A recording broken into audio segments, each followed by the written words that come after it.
You step down, you have to go down there. Wait 1 second, Mr. Chairman. We get the cameras on?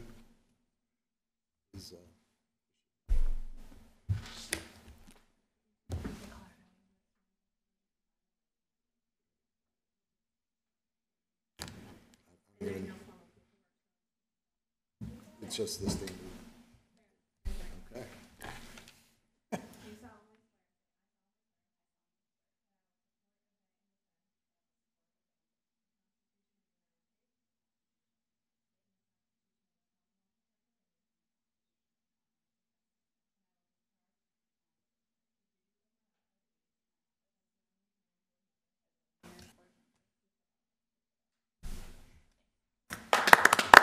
Thank you, Lisa.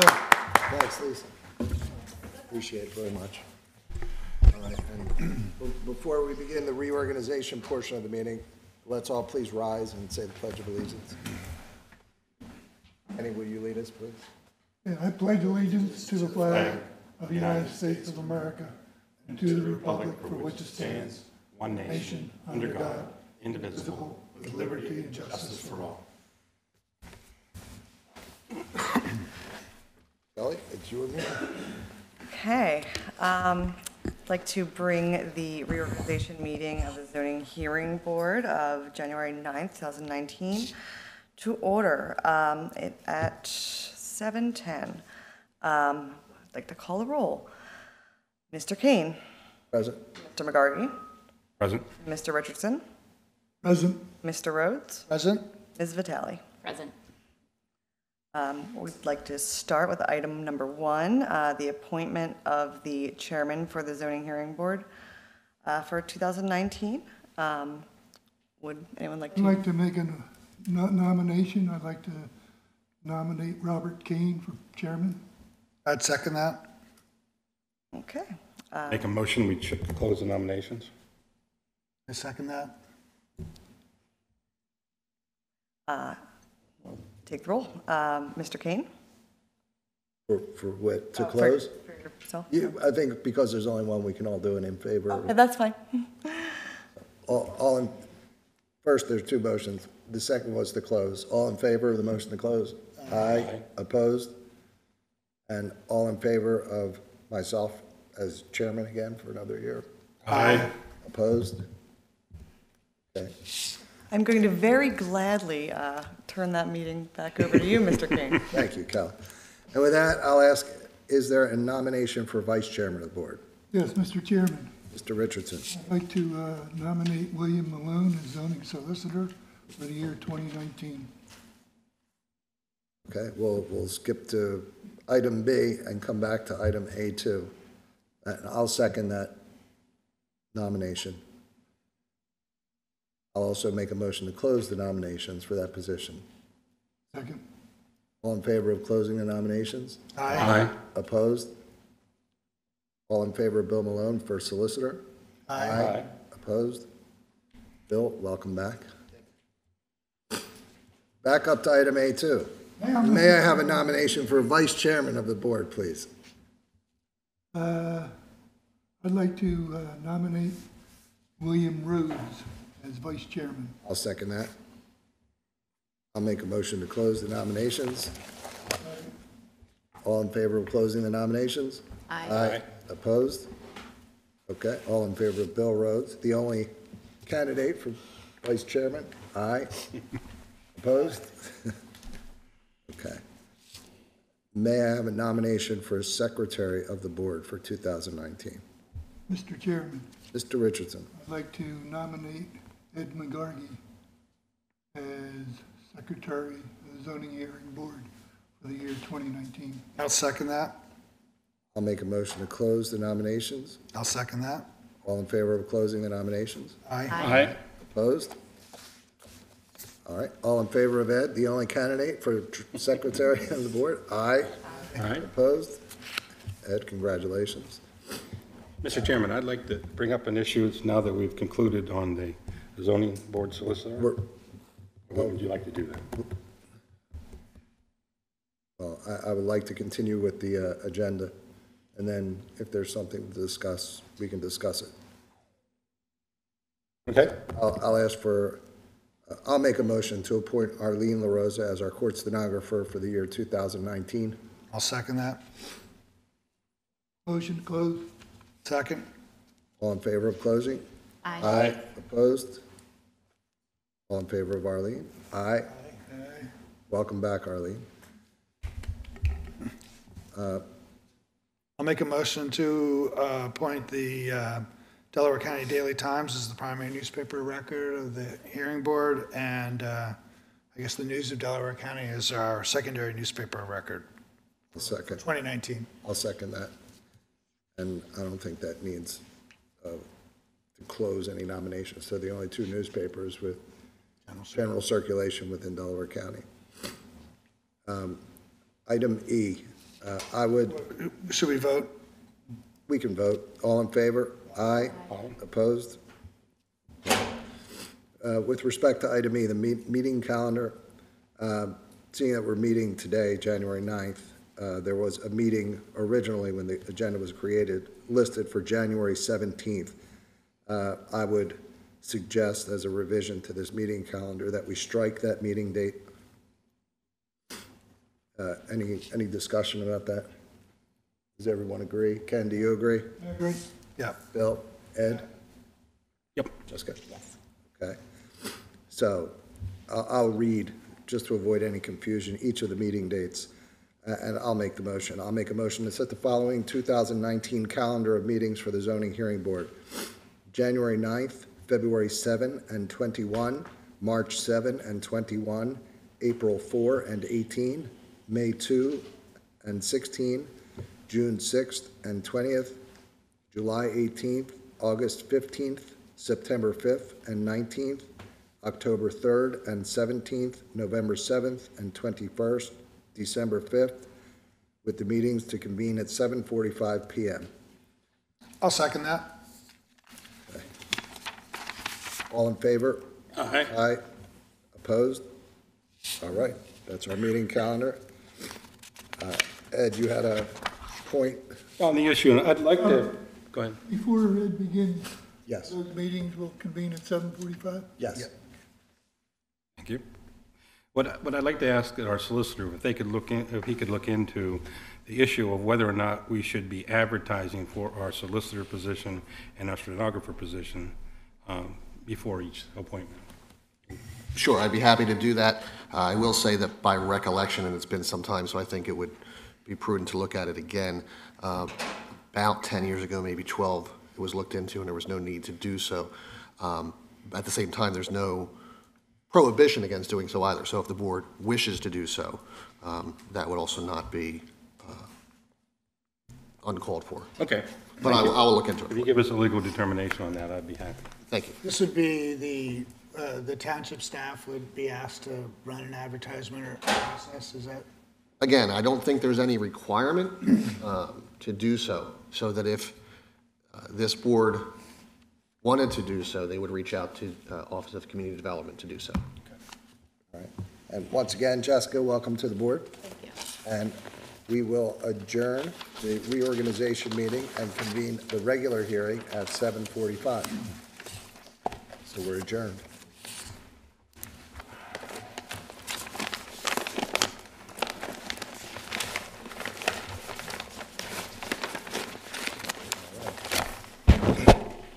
Guys ready? We'll convene the meeting of the Haverford Township Zoning Hearing Board of Thursday, January 9, 2019. Present at the front table to my far left is Jessica Vitale, a voting member.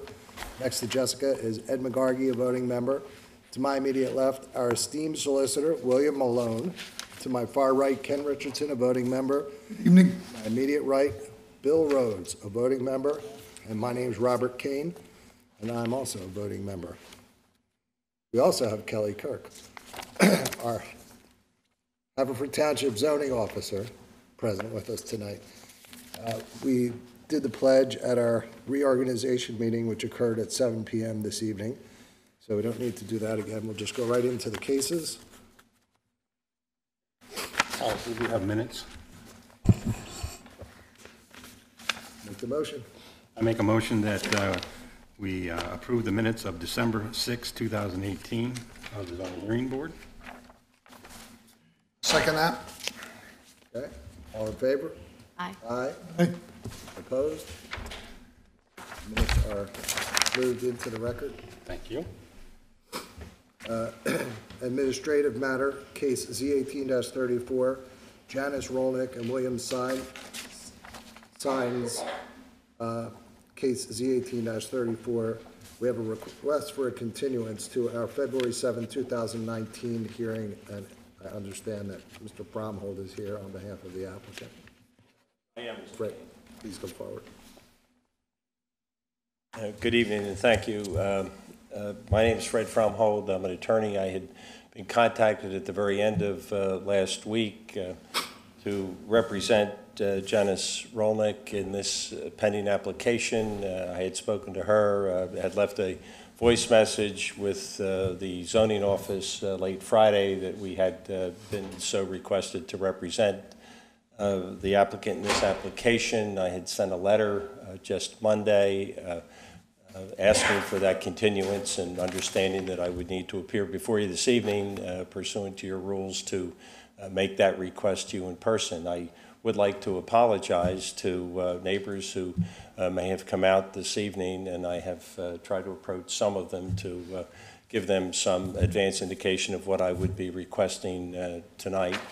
And I do apologize that they have had to come out to this hearing this evening, but I have requested that the board continue the hearing to a February 7th date, which is a regularly scheduled hearing. So if that is agreeable to the board, we can provide the board with whatever request there may be for an extension. In my letter requesting, I have indicated we hereby grant the board any time extensions under the Pennsylvania Municipalities Planning Code and the Township Code that may be caused by or required to accommodate our request. So I'm happy to provide anything that would be more specific if requested by your solicitor.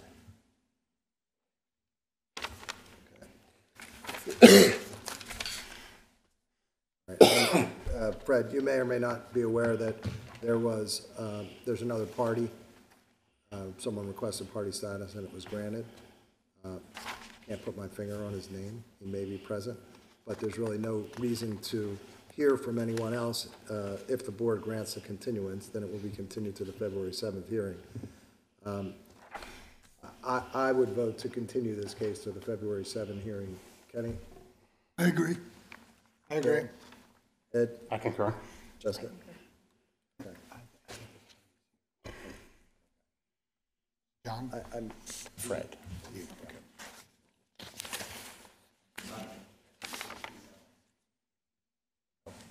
You're the person with party status. Happy to talk to you. I have you in the case file, but with this type of request, there's no argument to be heard. So with that, we'll continue this case to our February 7th hearing. Thank you very much. You're welcome. Yes. Sorry, I just have one quick question. Can we request that the applicant put up a new sign to remind the neighbors of the then, because we don't have the sign on the 6th date, and as of now it's like ripped in half and illegible. So I would like to have a notice, a new notice about the new time for February, so the neighbors can be aware. Yes, while it's not necessarily required under the MPC, council, you would be willing to put up a new notice with the new date, is that correct? We will do that. Thank you. All right. We have two decisions this evening. The first is case Z18-29, the School District of Haverford Township, owners of the Linwood School, 1440 Lawrence Road, Havertown, PA, DC folio number 2201-008280, who seek a variance from the provisions of section 182-902F and chapter 154A slope control to allow for the construction of a new elementary school. In addition, a special exception is requested for the issuance of a temporary permit during construction to exceed the allowable impervious surface ratio coverage of 40%. Property is owned INS Institutional and located in the 4th Ward. Mr. Rhodes, would you please take that decision? Yes, Mr. Chairman, I would vote to approve the requested variance and special exception, subject to the following conditions. The applicant will inspect and ensure the integrity of the existing storm pipe that's under the school during the construction period. They will ensure that all stormwater is properly managed and controlled on-site so as not to impact the steep slopes or very steep slopes or adjoining properties, and it's designed and constructed in accordance with applicable code. The third condition would be the installation of fencing that's acceptable to the township engineer around the retention basin to mitigate the risk of children or animals getting into the basin. If that fence would require an additional variance, then the applicant will come back for this. So this motion is not for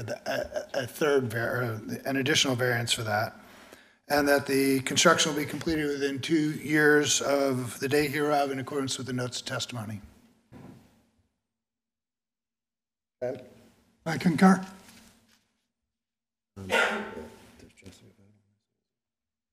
And Jessica didn't hear this case, so doesn't vote on this case. Ed? I concur.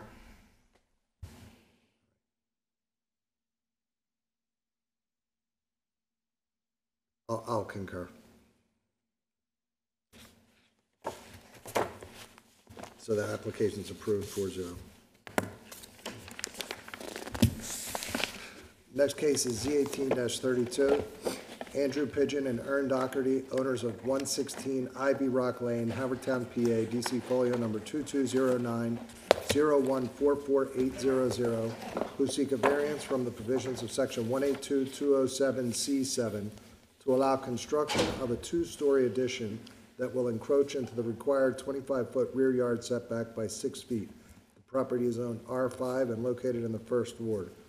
Mr. McGargy, would you please take that decision? Yes, Mr. Chairman. I make a motion to approve the requested variance with the following conditions. 1, stormwater will be managed in such a manner not to impact neighboring properties. 2, the existing shed and pad will be removed and the area revegetated. 3, the project will be completed within 1 year of final approval. And 4, to be done in compliance with the notes of testimony. And Jessica, same as the last case. You didn't participate in the hearing, so you have no need to vote. Mr. Richardson? I agree. Mr. Rhodes? I agree. And so do I. That application is approved 4-0. Our first continued case this evening is Z18-33. Alexander Yuskevich and Sonia Gazulin, owners of 2 Spring Mill Lane, Haverford, PA, DC folio number 2204-0065456, who seek a variance from the provisions of section 182-720C6, steep slope, and 154A, slope control, to construct a 233-foot long retaining wall, 5 foot in from the side and rear property to control water runoff from adjoining properties. The property is zoned R1A and located in the 4th Ward. Good evening. Good evening. And your name and the capacity in which you appear this evening, please? Tim Young, and I represent Catania Engineering. What's your name again? Tim? Young, yes.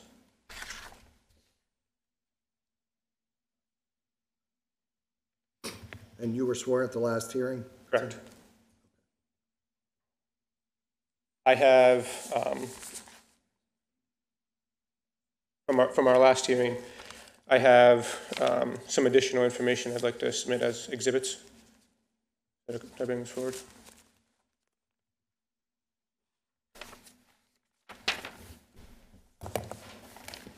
So I printed one copy for each member. There's 3 different things in there. One is for the drainage area for the calculations. Let me just take a look at it real quick. Sure.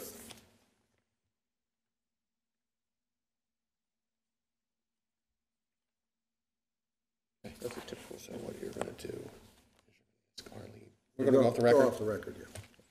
Mark those as Exhibit A3, A4. which is what A3, those channel calculations are for.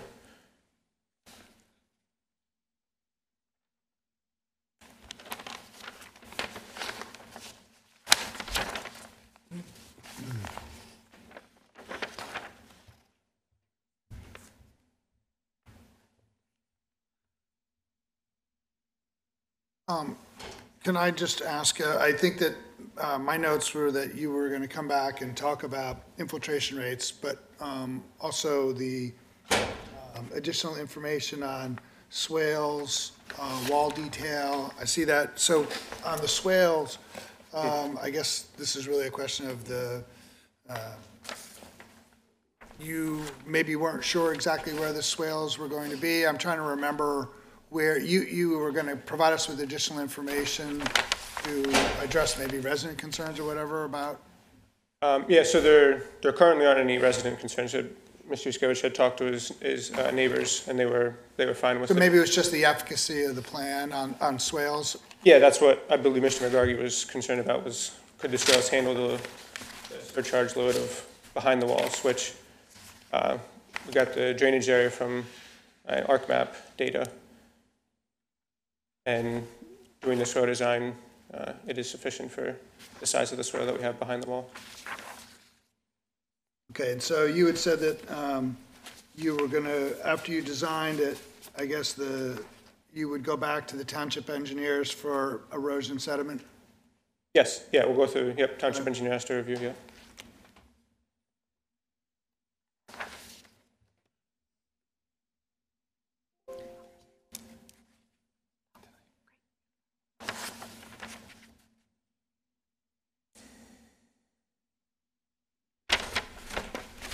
Do you have questions? Yes. You find the right page.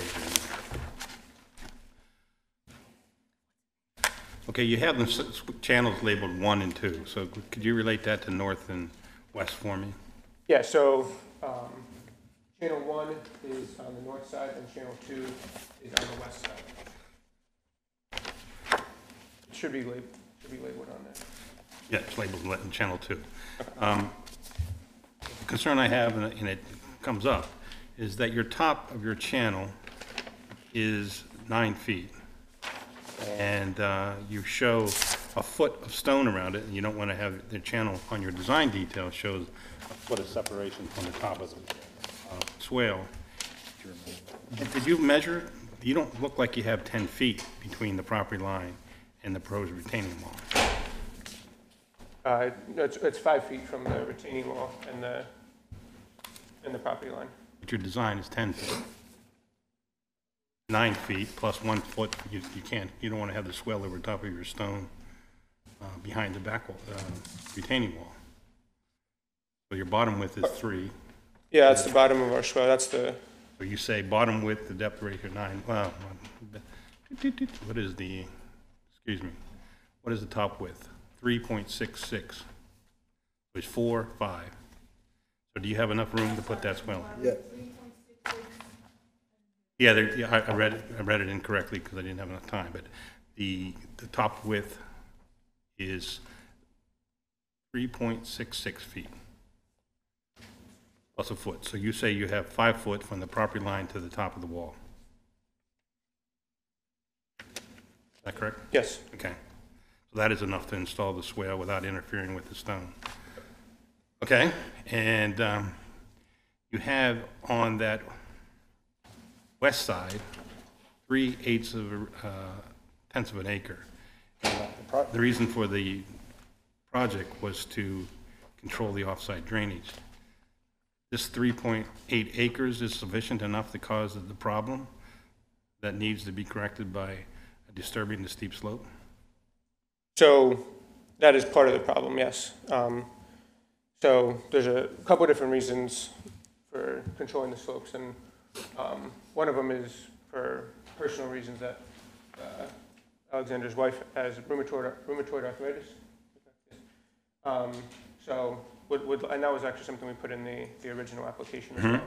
And so one of the reasons is there's off-site water coming on, and the supplementary reason is to level out the yard so that it is usable for her.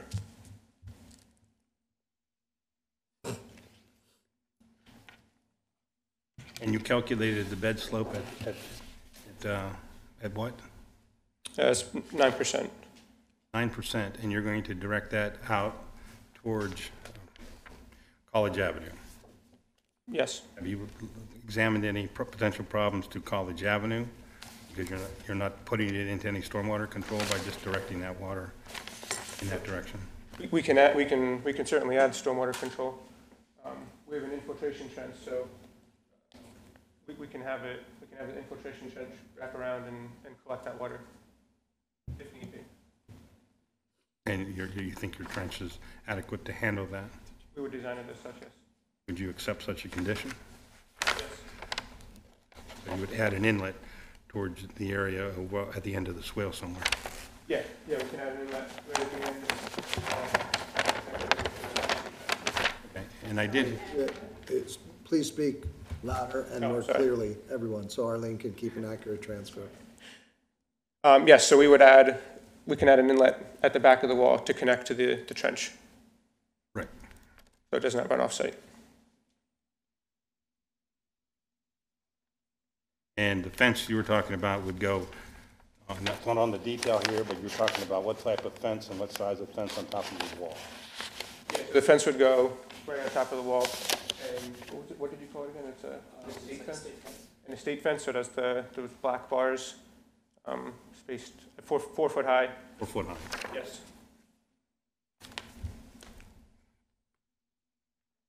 Okay, that's all I have.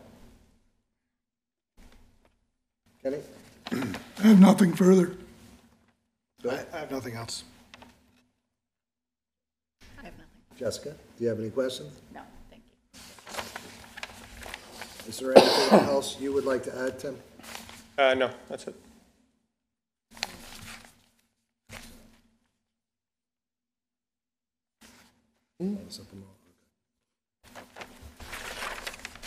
With that, I'll ask if there are any residents present that received certified mail or wish to testify about this case. Any residents that receive regular mail? Any other residents of Haverford Township? Is there anyone from behind the sign raising their hand? No. With that, we'll close the record on this case, and a decision will be rendered at our next regularly scheduled meeting on February 7th. Okay. Thank you.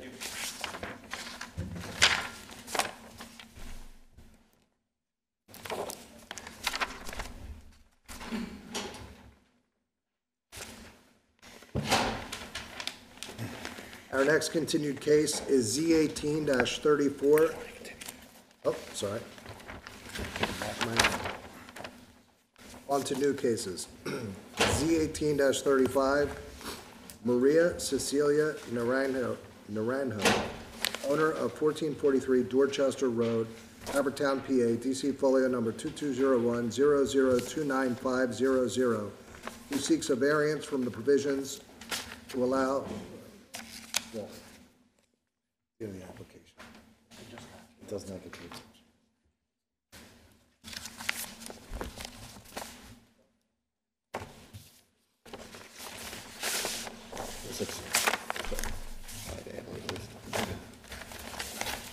One moment, please.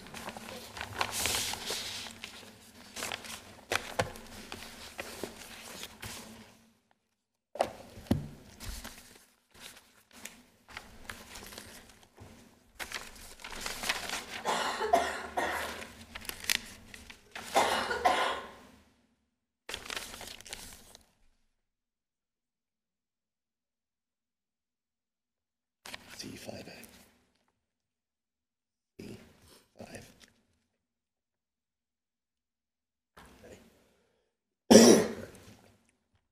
Provisions of Code Section 182-206C5A to allow construction of an 8-foot 6-inch roof over an existing patio that will encroach into the required front yard setback by 8 feet 8 inches. The property is zoned R4 and located in the First Ward. Good evening. Good evening, sir. And what is your name? Maria Naranjo, and my daughter, she's Valeria Aguilera. She speaks English much better than me. Okay, So so in case you don't understand. are you both going to present the case? Yes. All right, I need to swear each of you in. So, Mom first. Please raise your right hand. Do you swear to tell the truth, the whole truth, and nothing but the truth, so help you God? Yes. And your full name and address for the record? It's Maria Naranjo at 1443 Dorchester Road, Haverford. May I call you Maria? Yes, So I don't butcher your last name. Naranjo.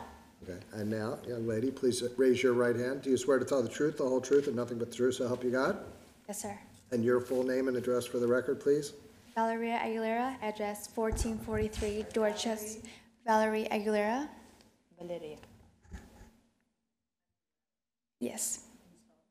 Aguilera.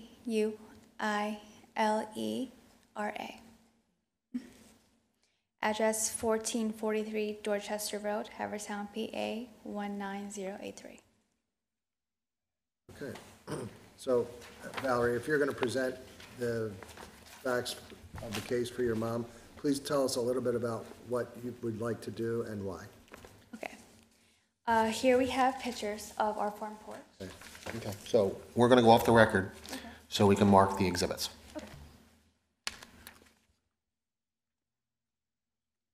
Valeria, Yes. I have in my hands 7 exhibits. Okay. Exhibit A1 is a photograph. Can you just briefly tell me what that is a photograph of? That is the photograph of our front porch. Your front porch, and there's a crack in the sidewalk leading up to the front door from the base of the porch, is that correct? Yes, sir. A2 is another angle of the front porch as well as the crack, is that correct? Yes, sir. Please speak into the microphone. Yes, sir. A3 is yet another angle of the crack on the front porch? Yes, sir. Yes. A4 is another photograph. Can you tell me what that is? That is the end of our porch, which is the steps of our side house. The front porch or the side? Flip it the other way, it's upside down. So is it the side of the front porch? Is that what it is? Yes. That's why I was. And only one of you can speak at a time, or Arlene won't be able to keep an accurate transcript, please. So, go ahead, Bill. What's this? A5, can you identify that for me? That is another picture of crack in our porch. On the front porch. A6, That is the top of our roof.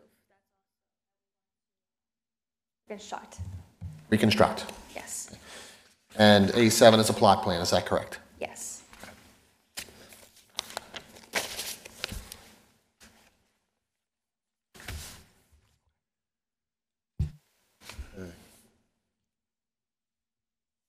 So, now, please tell us a little bit about what you would like to do and why. We would like to reconstruct our porch to keep the humidity out of the house, to keep the foundation brand new. Also, we like to reconstruct the roof of our house into a new one. So, the portion over, so there's a patio there now, right?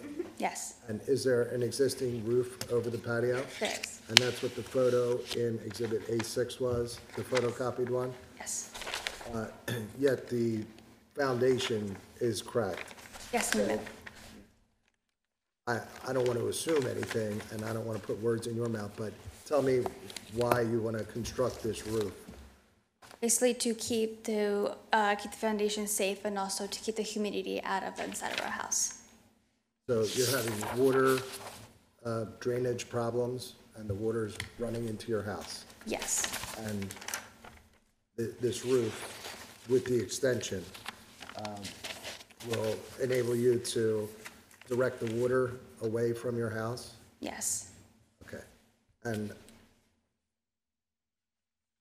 I'd like to let my fellow board members ask their questions first, so everyone's engaged. So I won't ask any other questions. I just wanted, at this point, I just wanted to clarify what the issues are and the reason for the application.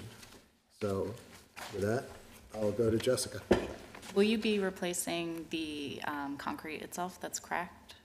In yes, and this is couple 3 or 4 pieces So see, I make it something new because we need to change. Right. And that will be the same size as what's there now. Yes, now it's 7. It's 7 now, so I want to put one more foot to the for outside. The roof you're talking about. Yeah, the roof is yeah. But Jessica's asking you about the pad, the concrete. Yeah, the concrete 1 foot a little out. You want to extend the roof and the concrete. Yeah.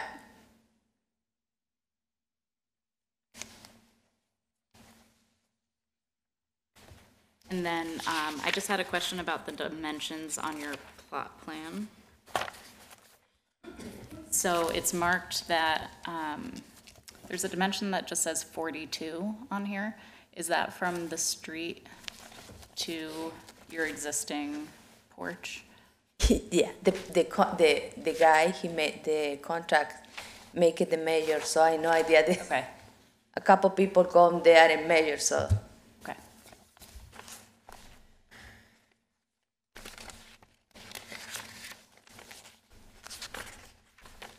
And when you're done with the exhibits, that's the only set. Yep, I sent them back. Oh, you passed them already? Yes. I don't have any further questions. Yeah, I have a question on the exhibits. There's one marked A6. We were told the one in our packet is A6. Yes, I pulled that out of my packet and handed it to the applicant, and they marked it as A6. But the one in our packet is different than this one. Ken's referring to the last item that was in the back of the. You should have 2 pictures in your Wait, packet. one is the. It's okay. Wait, You should have 2 pictures in your packet of the porch. This was one of those 2. I think it was the second of the 2. Do you not have both of those? Yeah, no, we do, we have this one. That's the one as Right. A6. that's A6. Okay. Would you like to mark the other one as A8? Ken, I don't know if the applicant does or not. Would you like to have this admitted into evidence as well? Yeah. Okay. No, this is my neighbors. Would you like, okay, so, That's what she would like to turn to. okay, so we're going to mark the photograph in my hand as Exhibit A8. A8, if I'm correct, is not your house, but it is your neighbor's house. Is that correct? That's true. Is it your next door neighbor or another neighbor on the street? Yes, and my neighbors on the street. Right Couple of houses from the street, my house. on the same side as you? Yes. And do you know the address of that house? If you do. No. No, we do not. It's in your block, however. Yes. Yes. Off the record. A8. Neighbor's house? Yes. The reason you're showing us that is that's what you want to do? That's what she likes to turn it into, yes.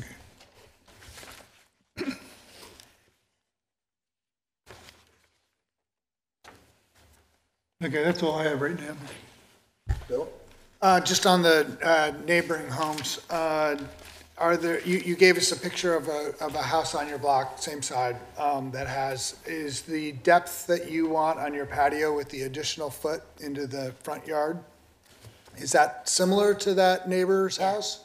Yes. It is, okay. And do most of the houses in your block, or all of them, have front yard patios? Yes. Yes. And will your patio be closer, or further out from your house, closer to the street than the other houses typically in your street? In other words, with the extra foot that you're asking for, will yours go further beyond the other homes? My house, I have, for what I see is I have very big patio in the front, more than my neighbors. Do you think it would be typical of the other homes than on your street? I live 1 year, I'm new in the neighbors, and this house is the most not nice, so I want to make it look nice for the street. Understand, I'm just trying to understand, if you get your variance and you extend your patio out further by the additional foot, how that would look in relationship to the average homes on your street. We usually look at median setback of homes within a certain distance of a home that's encroaching into the front yard. And I don't expect that you've done those calculations. I'm just asking you if you think it would look typical. So if you stood on your front porch, you look down the left and down the right, would your porch be sticking out more? Or Yeah. about the same as the other neighbors, I up think and down the same. street? I think it's the same because my neighbor is a more big houses, but also have the same size. So your patio, the edge of your patio, if it were extended, would line up with your neighbor's patios? It wouldn't stick out more? I think that's what you're asking, right? Yeah, I don't think so. I think it's the same or Okay. because it's my yard is for me is the big in the front. I have a big tree, so I have a lot of space for outside. Okay. With the Exhibit A8, your neighbor's house, your proposed roof over your patio will look the same as that? That's your goal? Yeah, And are you expecting to have any walls around? no, No. So it's not enclosed, right? It'll be open just like your open and neighbor's? yeah. Are you expecting to have any electricity or anything in there? Now I have electricity. I have do? yeah, but in the wall, maybe now, see, I put nice roof, I can put in the middle, or I don't know. Okay, so you, For a light. You're Yeah, talking about for the in the electricity. night. yeah, just for lighting, right? Yeah. Okay. So, and no other utilities, just lighting inside the roof? Yeah. Okay. When somebody's coming, because it's dark, I have 2 steps. When I'm coming outside, I need to put my, She's trying to say is it's hard to see at night with just only a small light that we have outside. So with the better, roofing, it's more easy for people to see where they're walking. We understand. I think what we're getting at is that we want to know that it's not going to be enclosed and that there's not going to be heaters out there. It's not going to be No, an no addition. So it's going to stay a porch. yeah. Yes. Okay. And you said you're going to replace the roof on your house while you're doing this project? Yes. Okay. And so will the roof on the new patio be the same as the roof on the house? Yeah, the same color. Okay. Awesome. I don't have any other questions. And neither do I. Any other questions, Jessica? Ed? Yes, I have questions on A7, which is your plot plan. I'm not really clear that the record's clear on what actually are the dimensions. Does this porch they're showing on this plot plan, the existing or the proposed? Proposed, because the existing porch now, I have it when I buy the house, the measure is 7 to 26.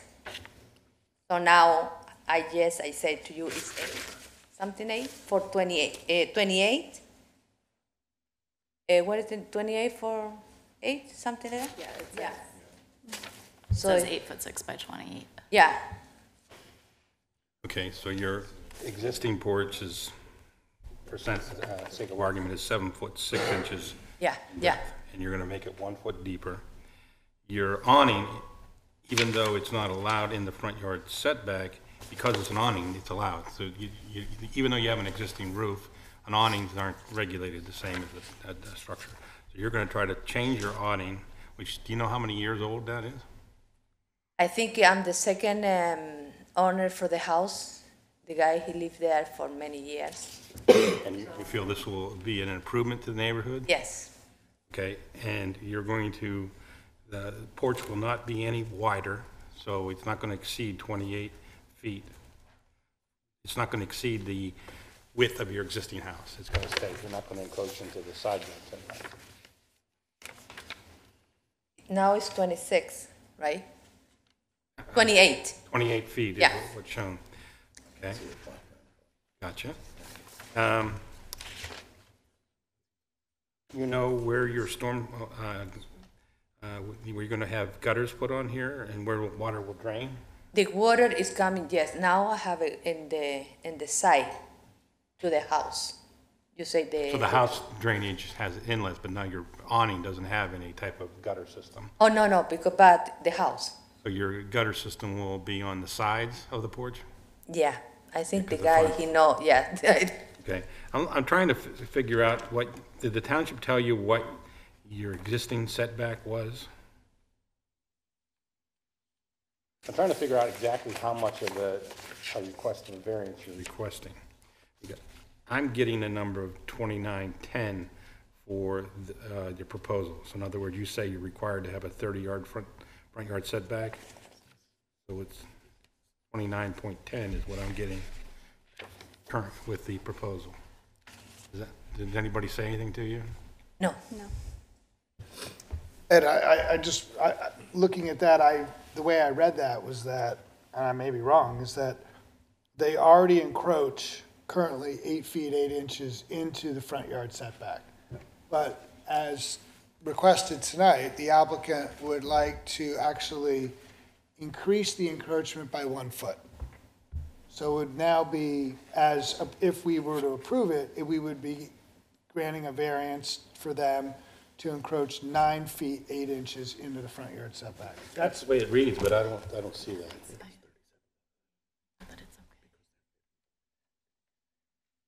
It only goes from here to here, so you would subtract this 25 feet From that, but that's to the house, and then add in. I don't know where he measured it to. 25 feet is the width of the total road.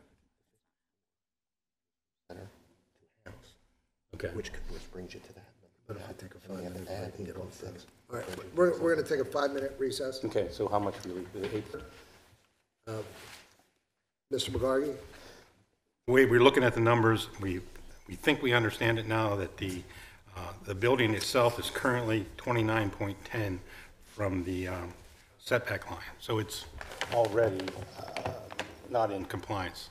So that's okay. Don't look, don't worry about it. Okay. Yeah, and then you already have a concrete patio that's 7 foot.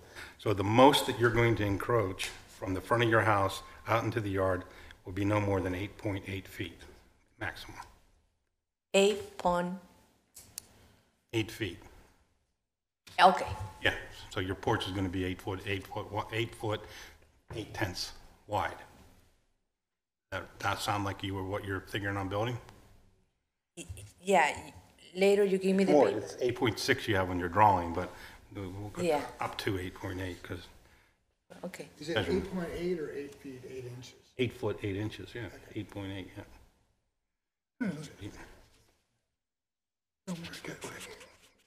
It's as advertised, 8 feet, 8 inches. Okay. Okay, that's all I Okay. have. Okay. Any other questions? Jessica? No. Ed? No. Kenny? No. Bill? No. Neither do I. Is there anything else you would like to add? So I approve. Thank you. Hey, she's direct. No, thank you. You're welcome. All right. With that, I'll ask if there's anyone present that received certified mail that wishes to testify tonight. Anyone that received regular mail? Any other residents of Haverford Township? With that, we'll close the record on this case. We will try to make a decision tonight on this case. If we're not able to make a decision this evening, a decision would be rendered at our next regularly scheduled meeting on February 7th. Or can you call up? I got it.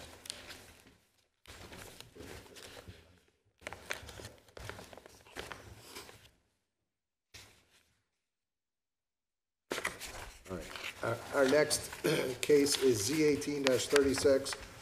Mark and Donna Trotnow, owners of 500 Valley Road, Havertown, PA, DC folio number 2202-0121500, who seek a variance from the provisions of section 182-206C5B to allow construction of a 30-foot by 19-foot addition and a 7-foot by 20-foot porch that will encroach into the front yard setback by 7 feet.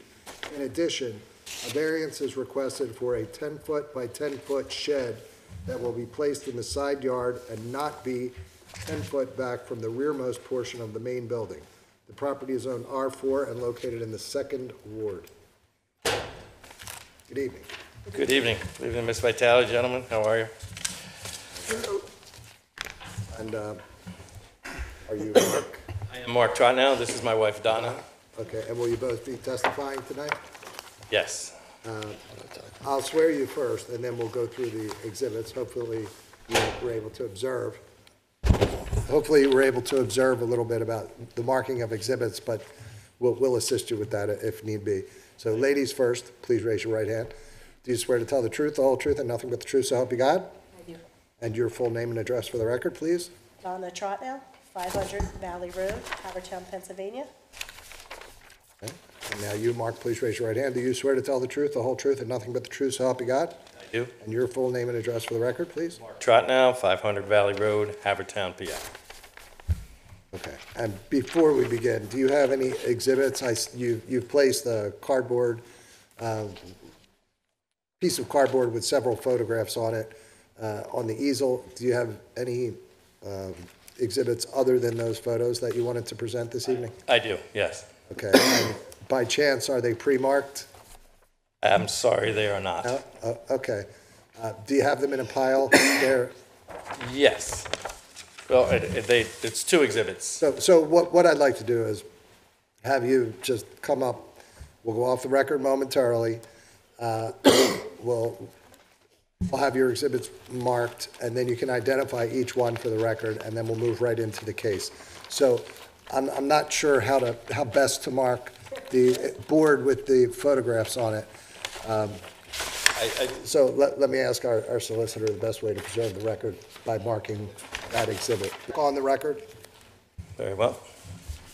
All right. All right. So while we were off the record, our solicitor answered some questions you had about marking of exhibits, and you requested that our court reporter pre-mark certain exhibits. Mr. Malone's going to real quickly identify each of your exhibits for you. If he describes something inaccurately, you need to correct him because these are your exhibits. So, Bill, with that, please identify A1 through A6. Sure. Exhibit A1 is a storyboard you indicated of your property consisting of 16 photographs, and they're all of your property. Is that correct? That is correct. Could you move that so I can see Exhibit A2?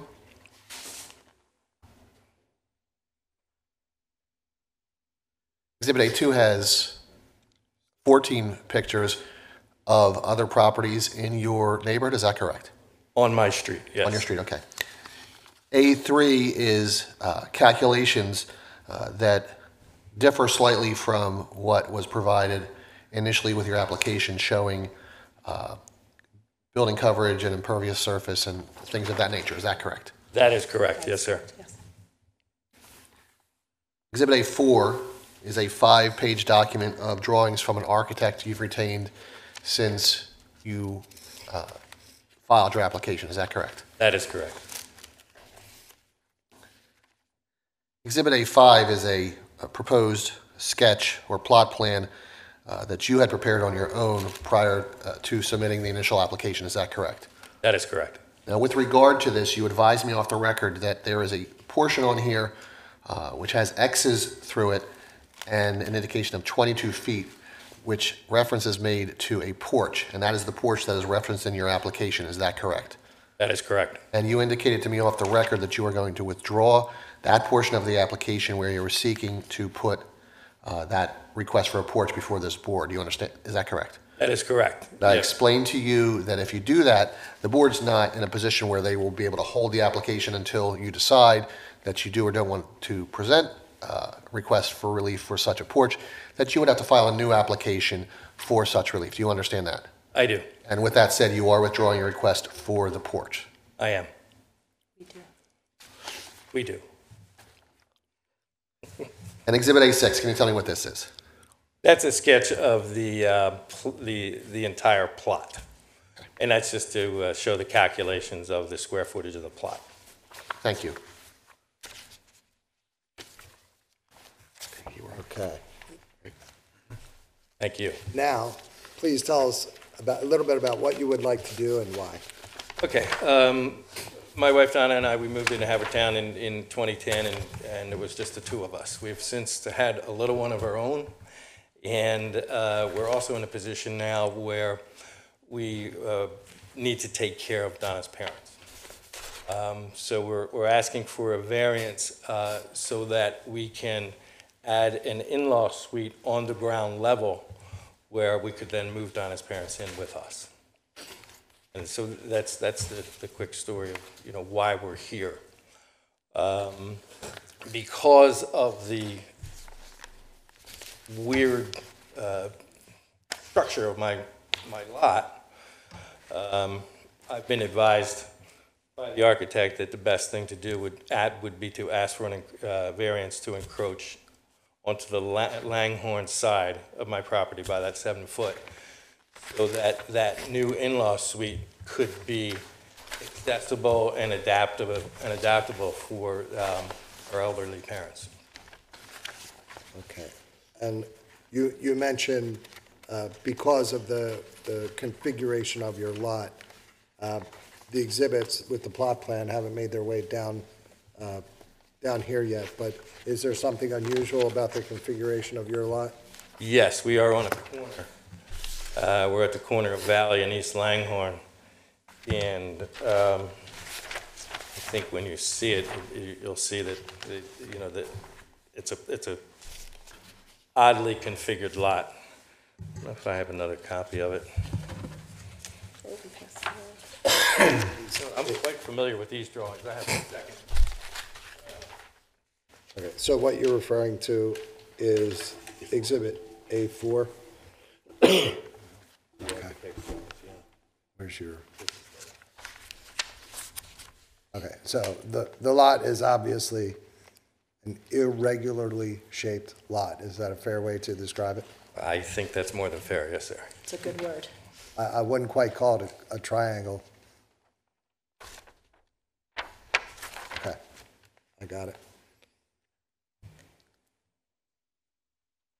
And can you pass some of the exhibits down when you're done looking at them? Here's 5 and 6.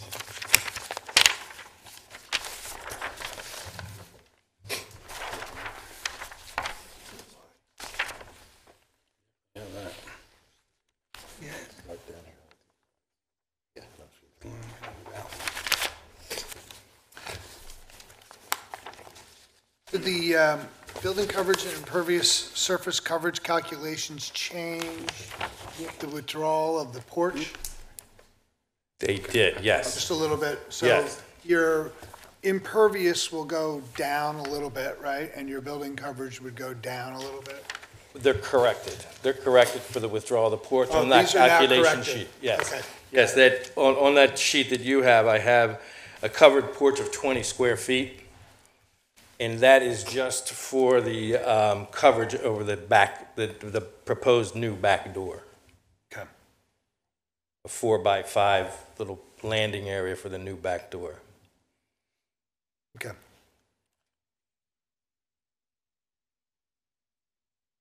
And it looks like the driveway. Yeah. Any change to the driveway from what was originally submitted? No, actually, the drive, not from what was originally submitted, no, sir. But the in-law suite will be placed on top of some of the existing driveway, but with no intention of expanding the driveway at all. The only one who uses it is my son. Bill, do you have any other questions? Not right now. I just wanted to let me just ask a couple general questions. So the addition that that you need to build, is this the minimum amount of additional space that you feel you need for your family needs? Yeah, it will provide them their own living space, which will be, a living room, and then which will go into their bedroom, so they will have their own space, but it will be connected then into our kitchen area and our living space, so they will have their own private area, but accessible to us and accessible to the rest of the house. And then we will build the, we will build the new addition. The garage will be converted into the living area, the living room, and then the bedroom will be added onto that, which is what we need the variance for, to come out. which will be built for the, be adaptable for what we need for them. But it's the minimum size that could accommodate your parents and your needs. You add in walkers and wheelchairs and everything to get them through, yes. So entry to the new addition and the main house, the existing house, is shared, right? No. No, the new addition will have its own new entry. Well, they can share our front door, they can come in our front door. Correct, but Oh, But sorry. everyone will come through from what had been marked as the covered porch, but I guess is not going to be a covered porch now? well, we need to re-advertise it because in my original plan that I made, I had the covered porch up to the front door, but our architect made a much nicer and improved plan so that it's now 27 feet wide. So we're going to come back and ask for that 27 feet. And if you see the drawing of the front of the house, he's made that blend in well with a much nicer addition. Okay, so let me just ask, if someone comes in, they walk up onto this covered porch on this A4 plan, they would walk straight into your house towards the staircase? Correct? And if they wanted to go to the in-law suite, they would turn left and go all the way down. And yet, if they went in on that in-law suite entrance, couldn't they just walk right into it doesn't open right into your living room? It does not? I don't see, Can I see what you're looking, can I come up and see? yeah, I'm looking at the first page of A4 and I don't see a wall here. It just looks like it's open. Maybe that's Oh, no, going, that's closed, that wall's, that will be sealed. It is sealed. it's sealed now, yeah. They could come in, the idea was, excuse me, the idea was with the porch, they would have their own entrance here. No, they would come in the front door and then they could come in and go that way. This actually is a solid wall here. Okay, got it. They come in and go that way. Okay. So, And you were referring to Exhibit A4, page 1, when you were making those descriptions for the record, right? I see, okay. And yet you'll have one door connecting the inside, right, connecting the two.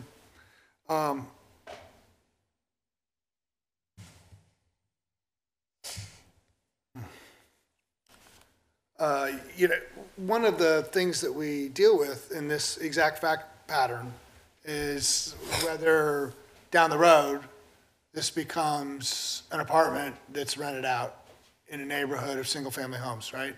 So we have to be sensitive, and one way that we see that mitigated is not having necessarily a separate entrance or such clearly separate delineations of the apartment versus the house, so that it's more appropriate for an extended family or multi-generational family unit, as opposed to down the road, someone buying it, living in part of it, and renting out to unrelated persons the apartment. So that's one of the issues. And one way we see people respond to that is by essentially having it as one house. There may be a door inside that closes off, but it's not really a separate entrance. How is this separate entrance a mandate for you or a requirement for you? I think for them, they'd like their privacy. They know that they would have a space to go to that is their own for not, I mean, we joke around because we have a 4.5-year-old that by the time they're out of there, he's going to put us in there. So, we're going to grow into that space. Our intention would be, I think, after, they pass on that, I do like the idea of where that wall is to put French doors in there at some point, because I do think it opens up the house that way. That wall that I said is there, I do think that would be an idea that we would like to do. But for right now, for them, the idea would be to give them their own separate private space for them as just to have them feel. Sure. They have their own space. No, that's open. So one other way that is to mitigate that risk is that there's cooking and food prep and refrigeration, kitchen facilities only in one part of the house. Oh, yeah, so Correct, we're not yeah. putting anything. So you would be okay with the condition that there would be no cooking or food prep or refrigeration elements in this apartment? No, we're not Absolutely, putting any of that in absolutely, there, no. Yeah. I don't have any other questions, Sam. Kenny? Yeah, just to carry on that conversation a little bit is that what we do here is to the building.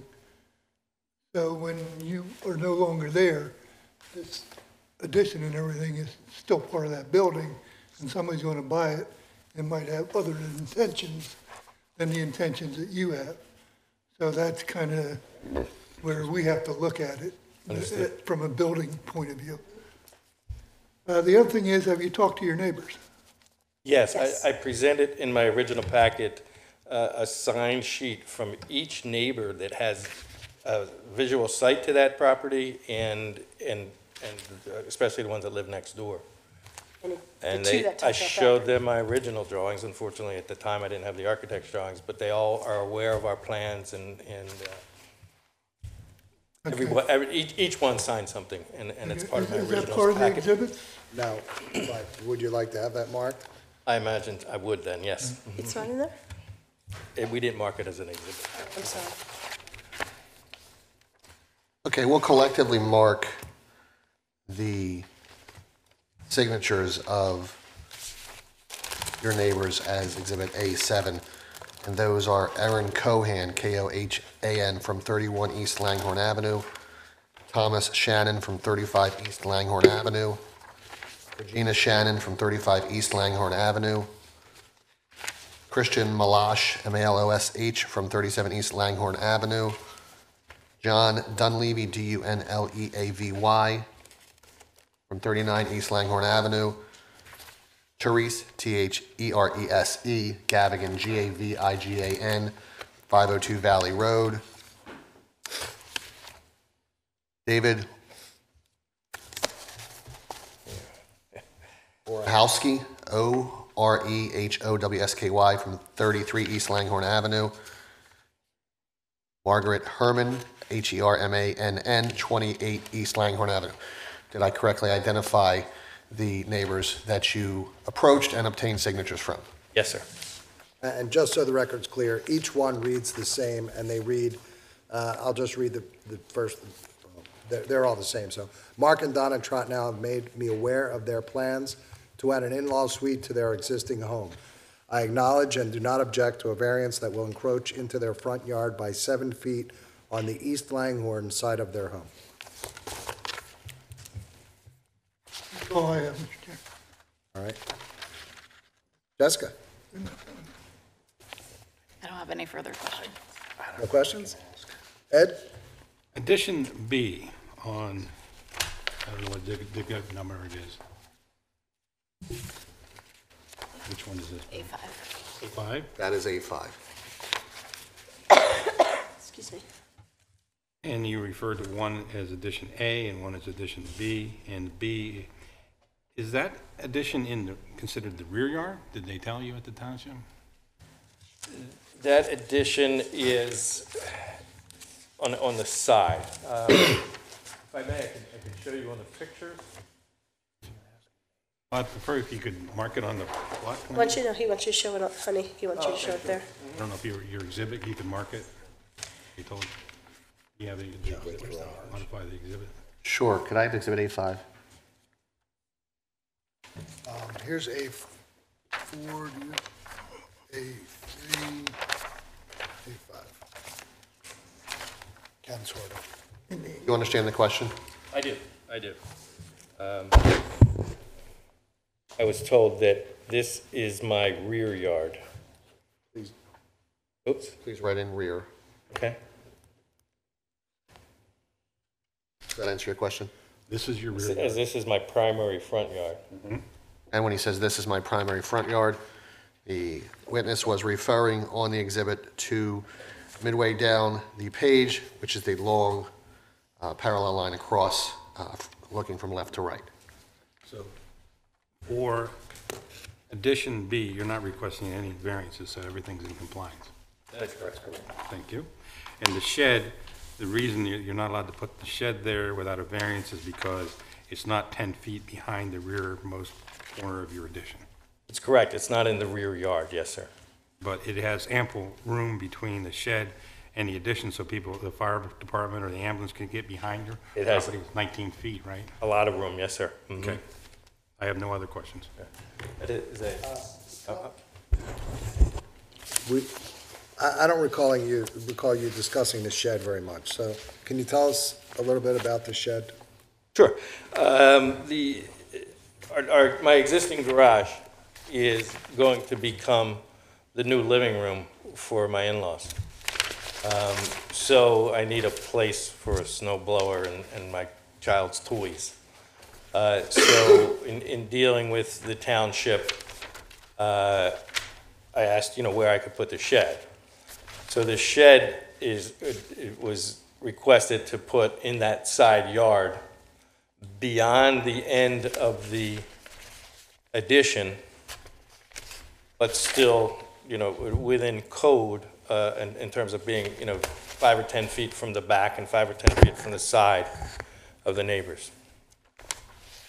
Right, so it's not 10 foot beyond the rear of your house, but it's 19 foot from the addition?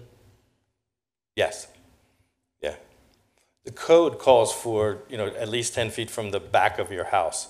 So that's how I was advised to write up my request for the variance, to say that I'm not going to be 10 feet from my rear of my house, I'm going to be somewhere else. Correct, and Mr. McGargy told you what the reason for that is, the 10-foot requirement.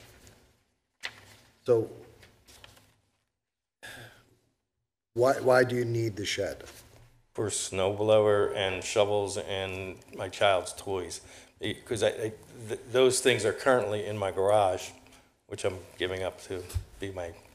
So if you were to add a garage onto the addition, that would increase your encroachment in that regard, if you did that instead of a shed. So one way or another, you need a storage area, right? Correct. Yeah. And the shed is 10 foot from the property, okay. Mm-hmm. Yes, sir. Okay. Any other questions? I just had one question about the location of the shed. So the only variance you're seeking is because it's not 10 feet behind the rearmost portion of your house? Yes, sir. And, but it will comply with all rear and side yard setbacks? Correct. And you were I think you had just discussed that in the triangular part of your property, which is what you refer to as the rear of your property, did you look to see whether the shed could go back there and not require a variance? I did, and two things there.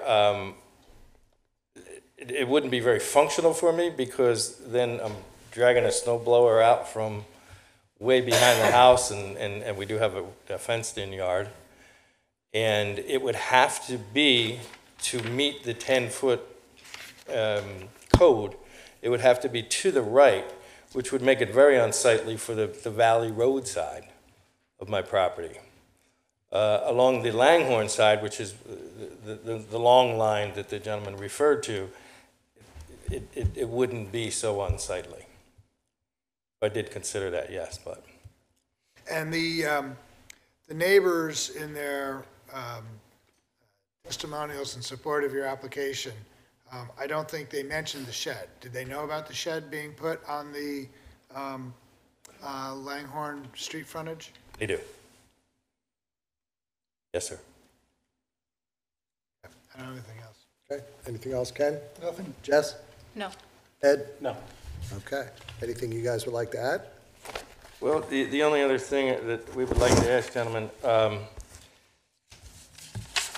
Donna's father is quite anxious to get the project moving, and as he's a caretaker for her mother, and we were hoping for an expeditious decision. Could a decision be made this evening, or? Well, depending on how we're running with timing, we'll attempt to make a decision tonight, but at the end, I'll announce when the decision's going to be, just as I did with the last case, but we'll certainly try. I appreciate that. Thank you so much. And you'll see us again for the porch. Okay, with that, I'll ask if there's anyone present that received certified mail that wishes to testify about this case. Anyone present that received regular mail? Any other residents of Haverford Township? With that, we'll close the record on this case, and we will attempt to make a decision this evening if time permits. In the event we're not able to render a decision this evening, a decision would be rendered at our next regularly scheduled meeting on February 7th. Thank you. Thank you. Thank you for your time. I'm assuming you'll leave. May I have those? Yeah.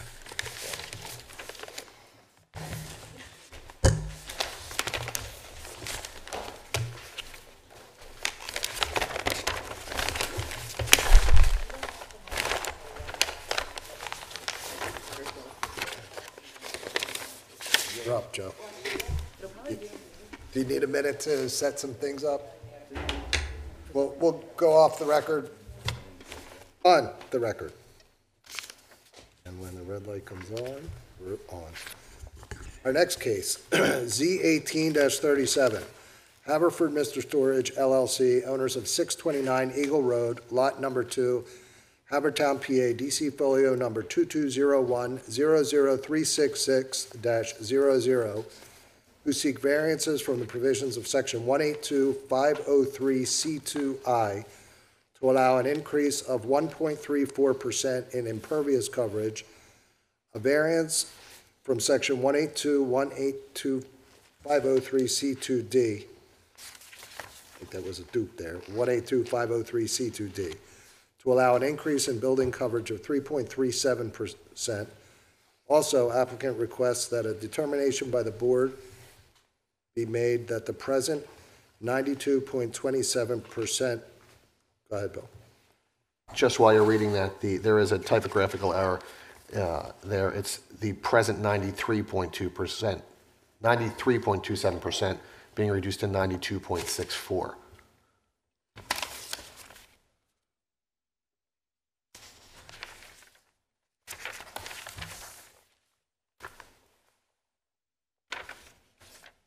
I'll reread that line. Also, applicant requests that a determination that the present 93.27 impervious on tract 1 is being reduced to 92.64% does not require relief. In the alternative, a variance is requested from Section 182-503C2I A.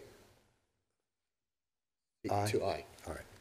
A variance or special exception is also requested from Section 182-707B for parking to allow 6 parking spaces and 1 oversized truck space instead of the 35 spaces required. A variance and/or special exception from Section 182-720C2D and 182-725A and D, and a variance from Section 154A5 to permit construction in steep and very steep slopes. Also, an interpretation is requested under Section 182-708A1 that an off-street loading and unloading space is not necessary to serve the proposed self-storage use, or in the alternative, a variance from Section 182-708A1 is requested. In addition, a variance from Section 182-713B to permit proposed Tract 1 and proposed Tract 2 to be formed from existing Tract 1 and existing Tract 2, and any other such zoning relief deemed necessary to develop the property. The property is zoned LIN, Light Industrial, and located in the 4th Ward. I get that correct, Joe? Yes, That's a mouthful. it is. Okay. You can enter your appearance, Joe. Thank you. For the record, my name is Joe D'Amico. I'm an attorney with offices in media, and this evening I have the pleasure of being able to represent Haverford Mr. Storage LLC and 1315 Lawrence Road Holdings LP. Haverford Mr. Storage is the owner of a 1.59 acre tract of land on Eagle Road with an existing self-storage building of 20,800 square feet designated on tract 2 of the subdivision plan, which is the lower east where the existing building is. Tract 1 is north of that, contiguous to it, and a portion of tract 1 which is called Parcel A, is intended to be reverse subdivided, subdivided from tract 1 and reverse subdivided onto tract 2, so that the new extension to the existing building would go to the rear of what is now tract 1 onto Parcel A, which will become part of tract 1. The existing self-storage facility has been very successful. Mr. Storage is also the equitable owner of the tract Parcel A on tract 1, and there's an agreement of sale which has been marked as an exhibit for that.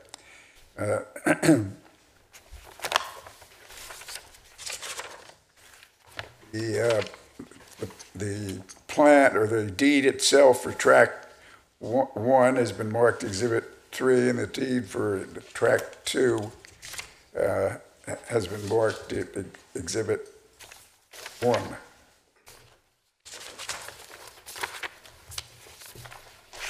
Haverford Mr. Storage and 1315 Lawrence Road Holdings LP have entered into an agreement of sale for Parcel A, and that agreement of sale has been marked exhibit number 4. As I indicated, Mr. Storage intends to reverse subdivide Parcel A into tract 2 and build an addition to the existing self-storage building of 34,935 square feet.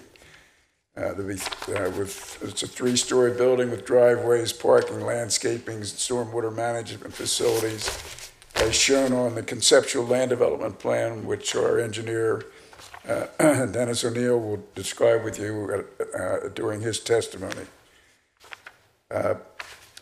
Parcel A, as many of you on the board may recall from the last hearing when we came in for Mr. Storage several years back, is a portion of the Havertown PCB Superfund site and is capped with a pervious surface, with an impervious surface cap underneath much of this land, which we'll point out with testimony through Dennis O'Neill. The development, in addition to the zoning restrictions, is subject to a list of EPA restrictions, which are recorded against the tract, and we'll go over the relevant ones of those restrictions during the testimony. For the second tract as well, sir? Both the first tract and second tract are subject to those restrictions. Thank you very much. And we'll show where on each tract the line is. It's a line that goes around with little circles on Exhibit A, Exhibit 1B, and Exhibit 1C. We have proposed this. We have exposed this proposed addition to EPA and received a letter from EPA indicating that the proposed self-storage facility will be permitted if the restrictions are adhered to, just as it was permitted for the first Mr. Storage building some years ago. The letter has been marked Exhibit 5, dated October 16th of 2018. The proposed subdivision, reverse subdivision, and development and the zoning issues have been reviewed with the Haverford Township Planning Commission on September 13th, 2018. And the plan is exactly the same as the plan that we had before the zoning board, except that we have added the entrance and exit to the rear portion existing road that services the buildings, not only this building in the future, but the buildings in the rear. It's the road coming in from Hillcrest. And that's the only change between the plan that the Planning Commission recommended.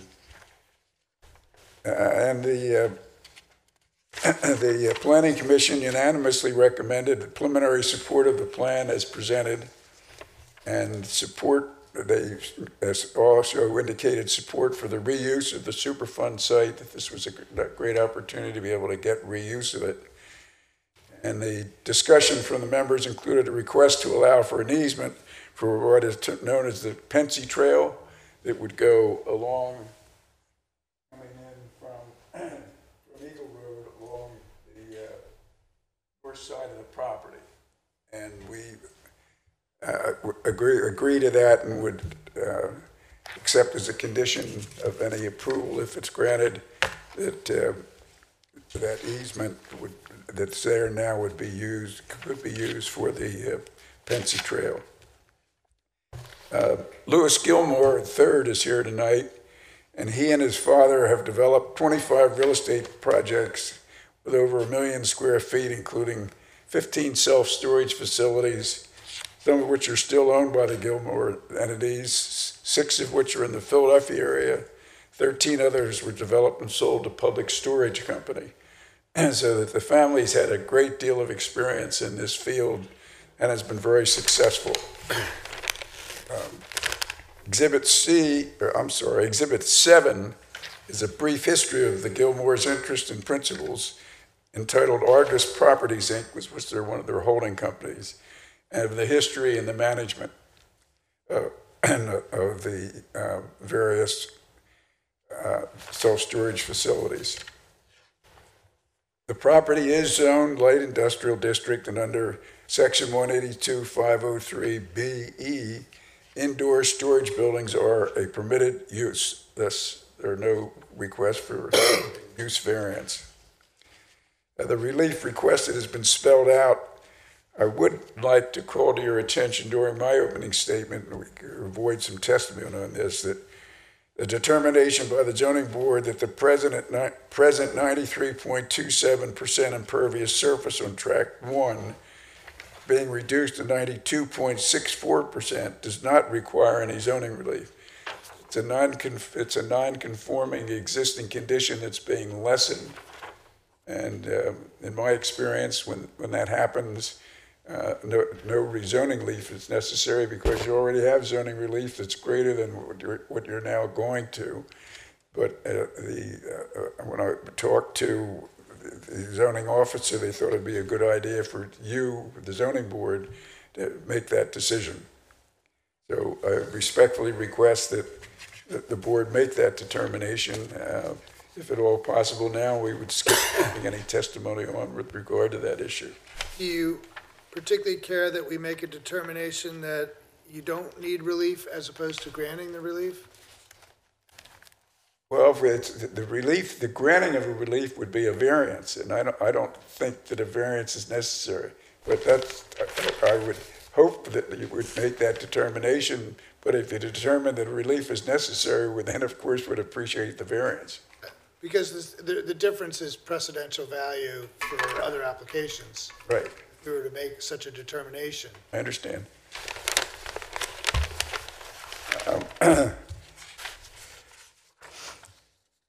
We believe that the proposed use and development will not in any way be detrimental to the citizens of Haverford Township.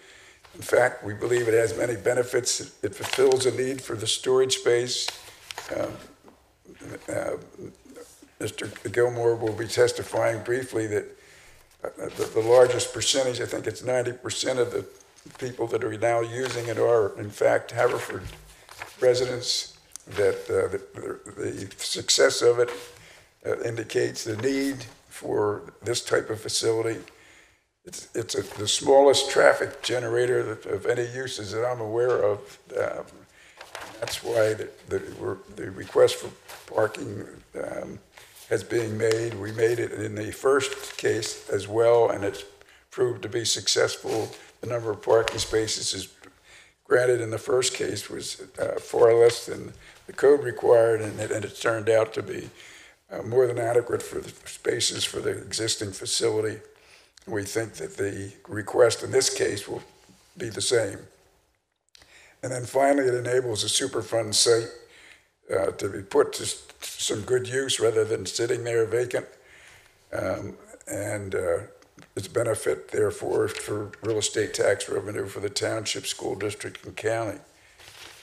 With your permission, I'd like to call Dennis O'Neill to review the site plan and the zoning issues. Greg Richardson of Traffic Planning and Design to review the traffic and parking study, which is very brief. And then Louis Gilmore III to testify with regard to the details of operation. Michael Martinley is also here this evening. Michael is the principal of 1315, the owner of Track 1, and he'll identify the deed to 1315 and the fact that his company also is an applicant in this case. And with that, unless the board has any questions of me, I'll call my first witness. One moment, Joe.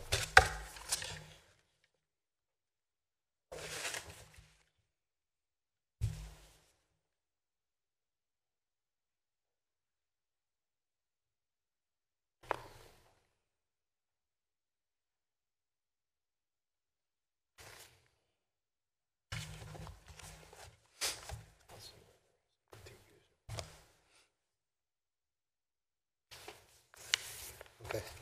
Who would you like to call, Joe? Dennis O'Neill. Okay. Dennis? How are you? Long time no see. Where would you like me to be? You could stand next to him, so long as you're comfortable. Right here, along Dennis as well? Yeah, you could stand right next to Dennis, Joe. That way you can both speak into the mic. Please raise your right hand. Do you swear to tell the truth, the whole truth, and nothing but the truth, so help you God? Your full name and the capacity in which you appear this evening, please. My name is Dennis O'Neill, O-N-E-I-L-L. I'm a professional engineer with Herbert McCumbie's office, 1000 Palmer's Mill Road, Media. Mr. O'Neill, I have your resume in front of me, Exhibit 8, submitted by the board. You have been admitted to testify before this board on numerous occasions in the past. Is that correct? It's correct. Have there been any material changes to your resume since you last testified before this board? I have not. Have you been subject to any censure, suspension, or anything of the like by any governing body that would apply to you since you've last testified before this board? There has not been any. Has your practice changed in any material aspects since the last time you testified before this board? Has not. I would suggest that the board accept Mr. O'Neill as an expert, as he has testified before. Okay. Unless there's objection or discussion from any board members? Dennis, you're in. Accepted as an expert. Mr. O'Neill, your firm prepared the conceptual subdivision plan filed with this application, did it not? Yes, we did. And that conceptual subdivision plan is Exhibit 1A? It is. It's the plan that's on the board, on the easel. We want to work this to walk through that for the board. This was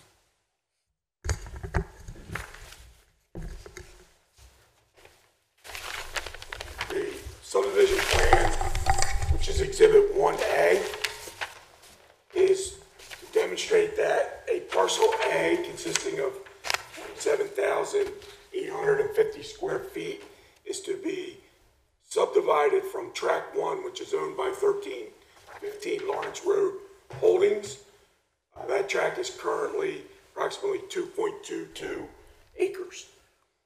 That parcel A will be subdivided and reverse subdivided going to Tract 2, which is currently owned by Haverford Storage. The tract is currently approximately 1.59 acres. It will then be 2.23 acres when that parcel is joined to it. As part of this subdivision, we're also creating an easement across the westerly portion of parcel A to allow access of the owners of 1315 Lawrence Road to an existing road which was built by the Army Corps of Engineers and is within the easement that is shown on Exhibit 1A. Now, you're familiar with the history, do you want to get back in the microphone? You're familiar with the history of the property as a Superfund site, are you not? I am, yes. The property was determined to be a Superfund site because of treatment of lumber at the time.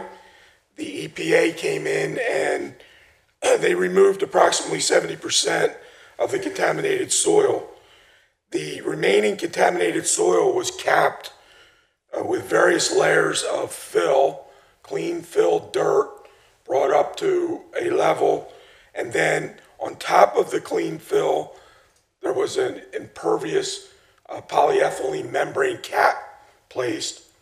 On top of that cap, there was a drainage layer put in, and on top of that, there was additional fill placed to protect that membrane from damage. In addition to capping the site, they installed a number of wells to extract groundwater, and there's a system that collects water that infiltrates down to the cap, carries it to a basin on the site. Water that's extracted from the ground is treated on a plant by the Army Corps of Engineers, and water that's collected on the ground is tested for contaminants.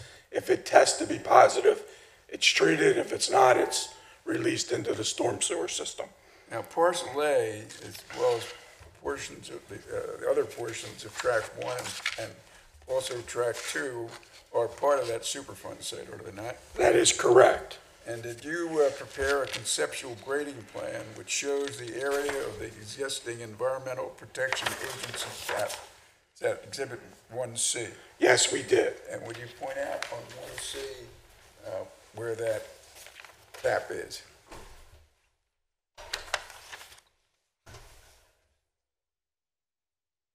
One C for the board's edification is a plan which shows the proposed improvements. It also shows the areas of steep and very steep slope and the location of the proposed cap, which is a darker line. You mean existing cap? Existing cap. A darker line with circles through it. It starts on the far western side of track 1 as a rectangle.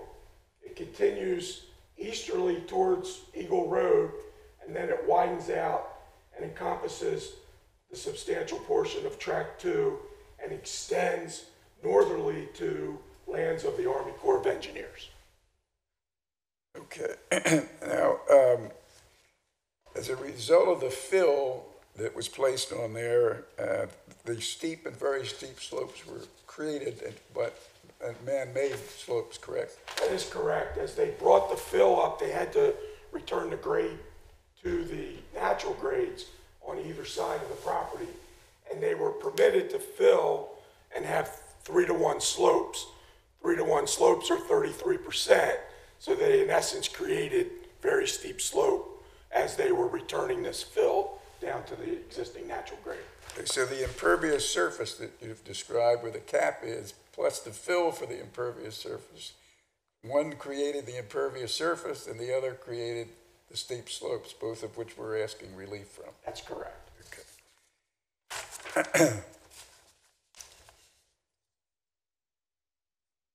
The zoning classification of the property, again, for the record, is LIN, Light Industrial District, correct? That's correct. And the indoor storage building that's requested here is permitted use under that section? It is, yes.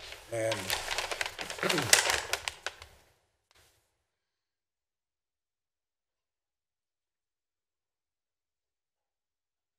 the conceptual grading plan, Exhibit 1, shows the area of the steep slopes as they exist today and the very steep slopes. That is correct. The steep slope areas are shown in a light brown or orange hatch pattern. The very steep slopes are designated on the plan in a red crosshatch pattern. Referring to Exhibit 9, which is a photograph of the existing building entrance and landscape area, is that correct? It is correct. Exhibit 9. And would you want to exhibit that to the board, please? So that's the existing Mr. Storage building and the entrance from Lawrence, correct? The entrance from Eagle. Or from Eagle, I'm sorry. And the landscaping in front of the building, yes. And then referring to Exhibit 10, which is a photograph that shows the lawn area over the capped area on the north side of the site. That is correct. It's taken from approximately where Hillcrest and Eagle would meet. You're looking across the site. You're actually seeing the fenced-in area, which is the basin on the Superfund site that collects the stormwater area, and you're looking at what would be the north wall and easterly walls facing Eagle Road. If you're looking at this site, you know, with all of these, the capped area underneath, on the surface, it looks like a green area that you'd normally think would be the pervious areas of the site, correct? As a matter of fact, on track 2, as it exists today, there's approximately 44% green area or grass. And those areas do help mitigate runoff, even though it's captured and stored and then controlled release from there. Now, again, for the record, applicant intends to build in addition to the existing building under the conceptual land development plan. You want to pull that up and point out where the two buildings or the building connects to the proposed new addition. And the existing building on track 2 is shown in a light brown or yellow shaded color. The proposed addition, which is approximately 100 foot deep by 110 foot wide, is shown in the darker brown. There is a connector between the two buildings, approximately midway along the back wall, which will provide a 3-story connection from each floor onto the adjacent new floor of the proposed addition. Also required by the code, a stair tower for emergency exits, which you see on the northerly side of the building. And the new addition will be in fact screened from view by the existing building, and then also referring you to Exhibit 10, which shows a photograph again from Eagle because of the screening that was placed there with evergreen trees. The new addition will be totally screened from view from Eagle Road, correct? There's an evergreen vegetated screening, yes, along that view. And that photograph is Exhibit 10. Joan, I think you answered my question, but that was just from Eagle Road, correct? Yes. Dennis, would the proposed addition be the same height measured from grade? Are they the same grade? Would it be the same height as the existing structure? Yes, the finished floors. Well, which one? And the height of the roof will be the same as the existing structure. And the parapet on the front, I mean, this building will not have any roof line or anything that exceeds the current one? Not have a roof line that exceeds it. Now, is there any way to construct it? Well, you can't go below grade because of the cap, correct? That is correct. So there's no way to make it lower than the height of the existing We building? want to be able to have handicap accessibility through our connector. So at most, the 10-foot separation, we'd have to be 2%.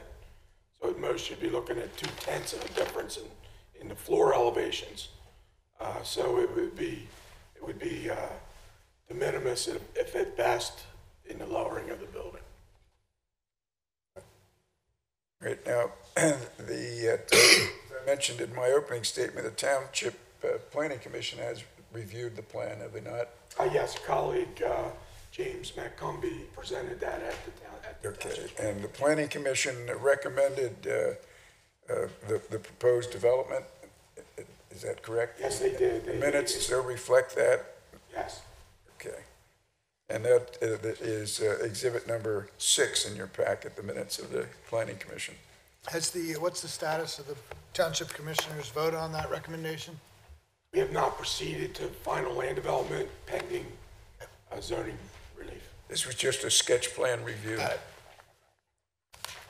Now, would you please review Exhibit 1B, the land development plan, with the zoning board members, please? Sure, as I previously indicated, the darker brown portion is the proposed addition. In addition to that, we are proposing 6 new parking spaces and a drive access from the road, which was built by the Army Corps of Engineers, to the west of the property, which has access to Hillcrest Avenue and eventually Eagle Road. We are also providing for one larger van space to accommodate what would be referred to as a U-Haul or a private type moving van. We are also proposing an access drive, as previously indicated, through an easement in order to connect lands of 1350 Barnes to that access road as well. Joe, if I could just interrupt, I just want to make sure we have a full record. A6, the letter from, or the minutes from the Planning Commission reference a memo being distributed to the Zoning Hearing Board outlining the discussion of the Planning Commission and their preliminary support for the plan. Do we know whether that memo has been drafted or dispersed to anybody? I've never seen it, if there was one. Okay, thank you.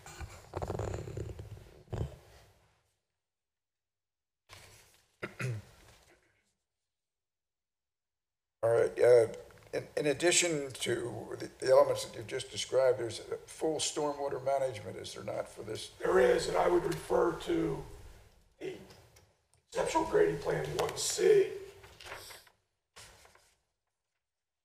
We're providing a substantial subsurface stormwater management detention basin under the parking lot, which will collect all of the parking area and all of the new roof area. Existing building, parking areas are all controlled by detention along Eagle Road.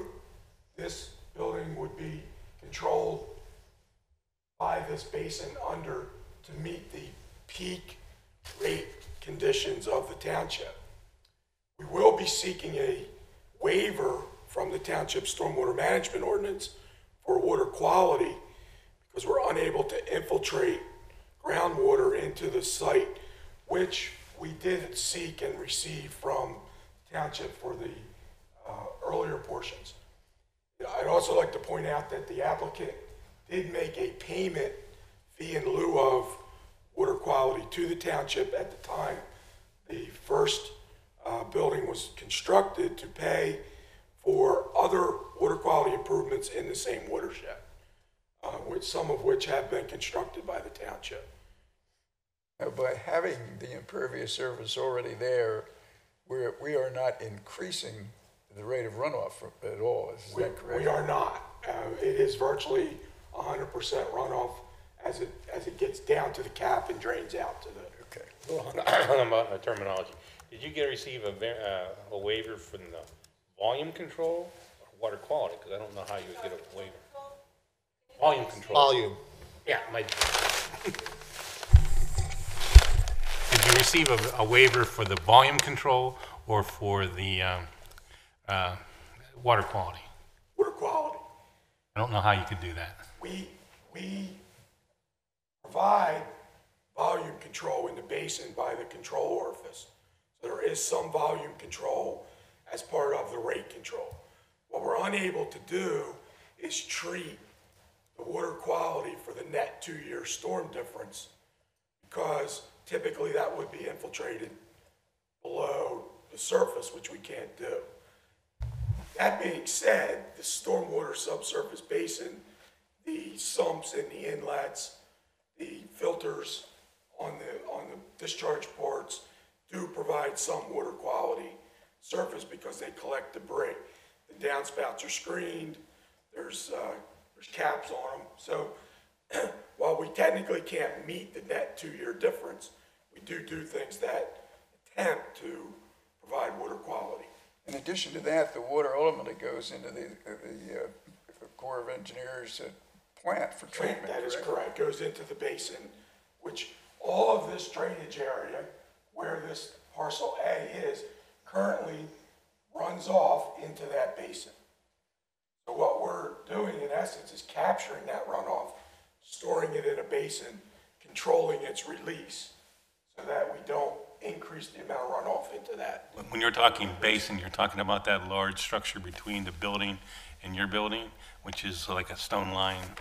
It is yes, but it's a detention basin. It has volume control with it. And it has an outlet structure? It has an outlet structure along Eagle Road that discharges across Eagle Road and into a state highway drainage system. And how does it, you said before that the water is captured and tested. How can they test it if it's discharging? It's valved. They have a valve that stays closed and then they drain it out. Thank you. That makes sense to me now.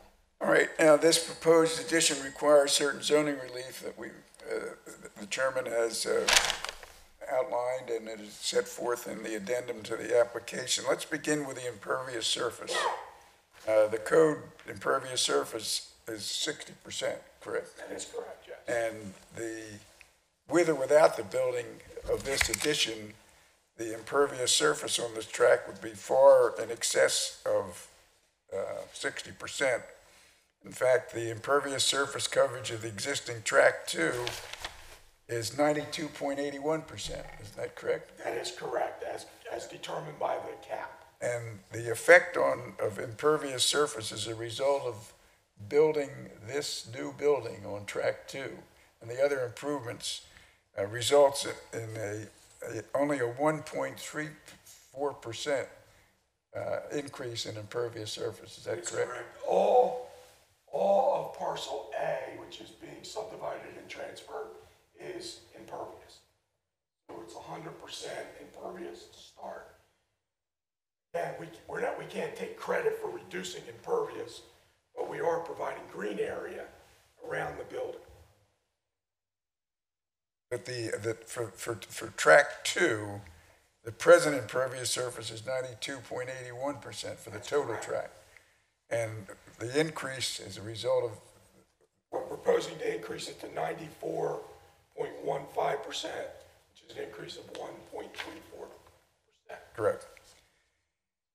Now, again, the EPA capped area is considered impervious surface for calculations under the township code, even though there's soil over portions of the capped area, and it is not completely impervious as we normally think of impervious surfaces of buildings or roads, and again, all of the runoff, no matter whether it's impervious under historical concept or the concept with the cap, is collected and directed to the basin and ultimately treated within the plant. That's correct. And the fact that there's grass and some soil, it does help retard or slow down the runoff as it gets to the basin, so it does help control it in that fashion.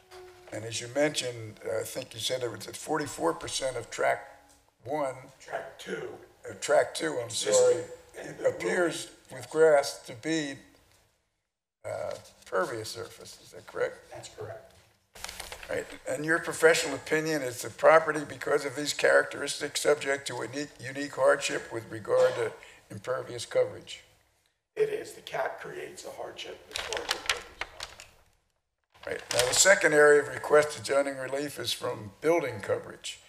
Now, the zoning ordinance in section 182.503 C2D provides a 30% maximum building coverage, whereas the requested building coverage is 33.37%, or 3.2% more than permitted. That's correct. And please explain the reasons why the 3.37 additional building coverage is necessary. As was earlier pointed out, we did look at lowering the building and installing a basement. However, there's not sufficient depth to the cap to add another floor. If we were to add another floor, we would be going up. In addition to that, we are limited to the amount of pressure that we can put in any one spot on the cap to 1,000 pounds per square foot. So the more we can spread out the footing of the building, the better off we are. Finally, from a storage unit standpoint, these units are modular. You rent a 5-foot or a 10-foot or a 20-foot space. If we were to eliminate, we can't make an odd-sized building. We can't have 111 feet versus 115 feet. We would have to go to another 10 lower, which on 3 floors would substantially reduce the amount of storage area in the building. We believe that the 3.3% is rather de minimis in the amount of building coverage, given the fact that this whole site's impervious to begin with. So it works to help protect that, and then we're collecting that stormwater and treating it. So that 3.3% of building coverage, in addition, is not impacting the runoff or the effects of stormwater or the effects of the site. And the fact that the Corps has a restriction of 1,000 pounds, what is it, per square foot? Per square foot, you cannot exceed that at any point on the foundation anywhere. We cannot, that's correct. And that results in the uniqueness in design of the building so that you can actually build on an impervious surface and have less than 1,000 square feet at any one point. That's correct. They also make us maintain an 18-inch separation from the cap. That has to be surveyed, measured, monitored to make sure that we're maintaining that distance, that the footers are designed to be significantly wider than what a typical building would. Just a point of clarification. So if you reduced the size of the building by 5 foot or wherever the storage sizes are, you would still meet all those things? The 1,000-pound thing and all that? We would, yes. So the only thing you're losing is how many storage units you're going to have?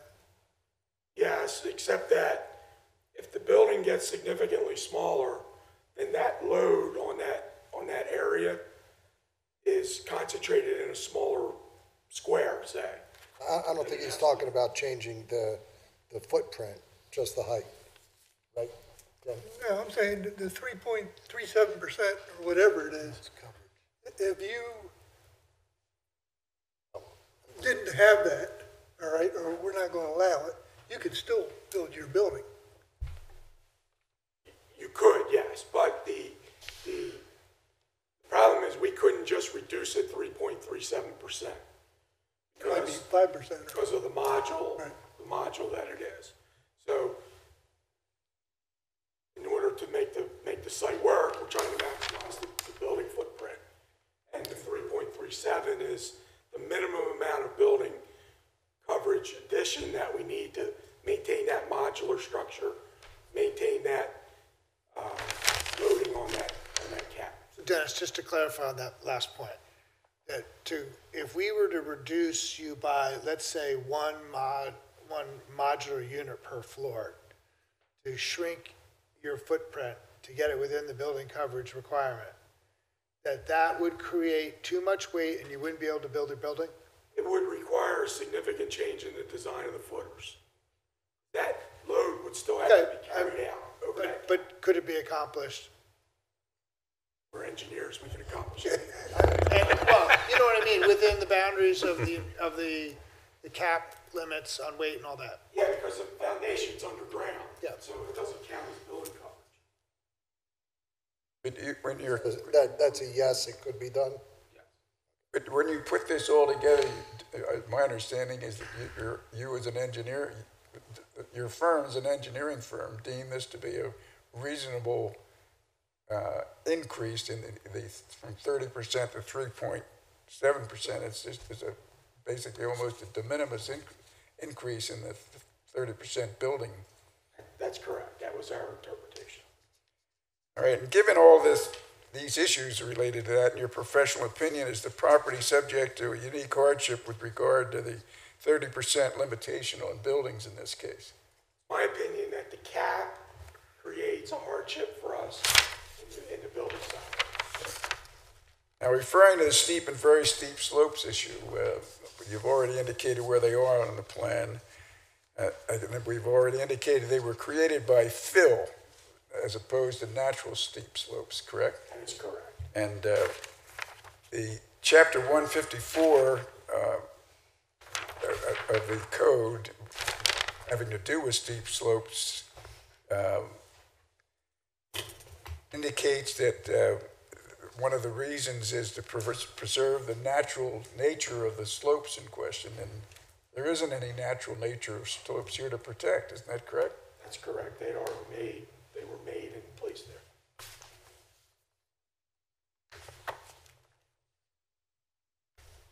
And one of the other issues is the destruction of steep slopes, or the removal of steep slopes may increase additional runoff. And in this case, the water runoff is going to remain the same one way or another. Isn't that correct? That's correct. The impervious area doesn't change. All right. And would you indicate on the plan, please, where there are areas first of very steep slopes? Yes, the areas of very steep slopes, as I previously indicated, run along the northerly property line. They're parallel to the property line. They extend about 15 feet wide along that property line. The band continues around the westerly or rear of the existing building. And then along the southerly side of the building, where there was a new detention basin placed, there is a band of very steep slope and steep slope, which is to the rear of the parcel A, which is, there were steps created as the fill was placed and brought back down. All right. And then, Dennis, what was the fill placed there as part of the Superfund site construction? Yes. So they're man-made, but how important are they to preservation of the, keeping the Superfund site intact? They're not, because the fill over top of them, the limit of fill ends where the high point of the steep slope is. The bringing it down to grade doesn't affect the cap, because the cap is deeper along the core edge of engineer's ground, and the cap is deeper along the front edge of the existing building along Eagle Road. So it has to do with how much dirt they had to take out with contaminated material, how much fill they put in its place, where they placed the cap, and then how much fill they put over top of it. So this center portion of the track, and if you recall the site before this building was built, it was a large plateau at the top of the site, and it extended throughout most of the track too. And that was because the cap at that point was very high. There was not as much dirt taken out below it. Cap was put in high, then the additional fill was placed on top of that. So it all has to do with underground. If you could imagine a drain underground of this cap that it followed originally. So Dennis, so you had said that the fill currently there now, the clean fill that was added, was there to restore the natural grade of the land. The clean fill under the cap was placed to provide a foundation, a structural foundation for the cap. The clean fill on top of the cap was placed to protect the cap. Right, okay, because I think earlier you had said that, you know, the very steep slopes and very steep slope is all clean fill at 3-to-1 slope as they restored the natural grade. They restored it to the natural grades on either side of it, not the natural grade of the site. And so where you would be going into the steep slope, that's not natural grade there, that was, That would not have been steep slope before the remediation was done. And were the areas of very steep slopes on the existing track, when the first building was built and the driveway put in and the parking, et cetera, were disturbed? There were small amounts of steep and very steep slope disturbance. And that disturbance has not caused any problems whatsoever, isn't that correct? It has not. And what are the areas on track 2 of proposed very steep slope disturbed areas? I'm going to break this into 2 areas. The first area is under the access driveway and any grading associated with creating that access driveway.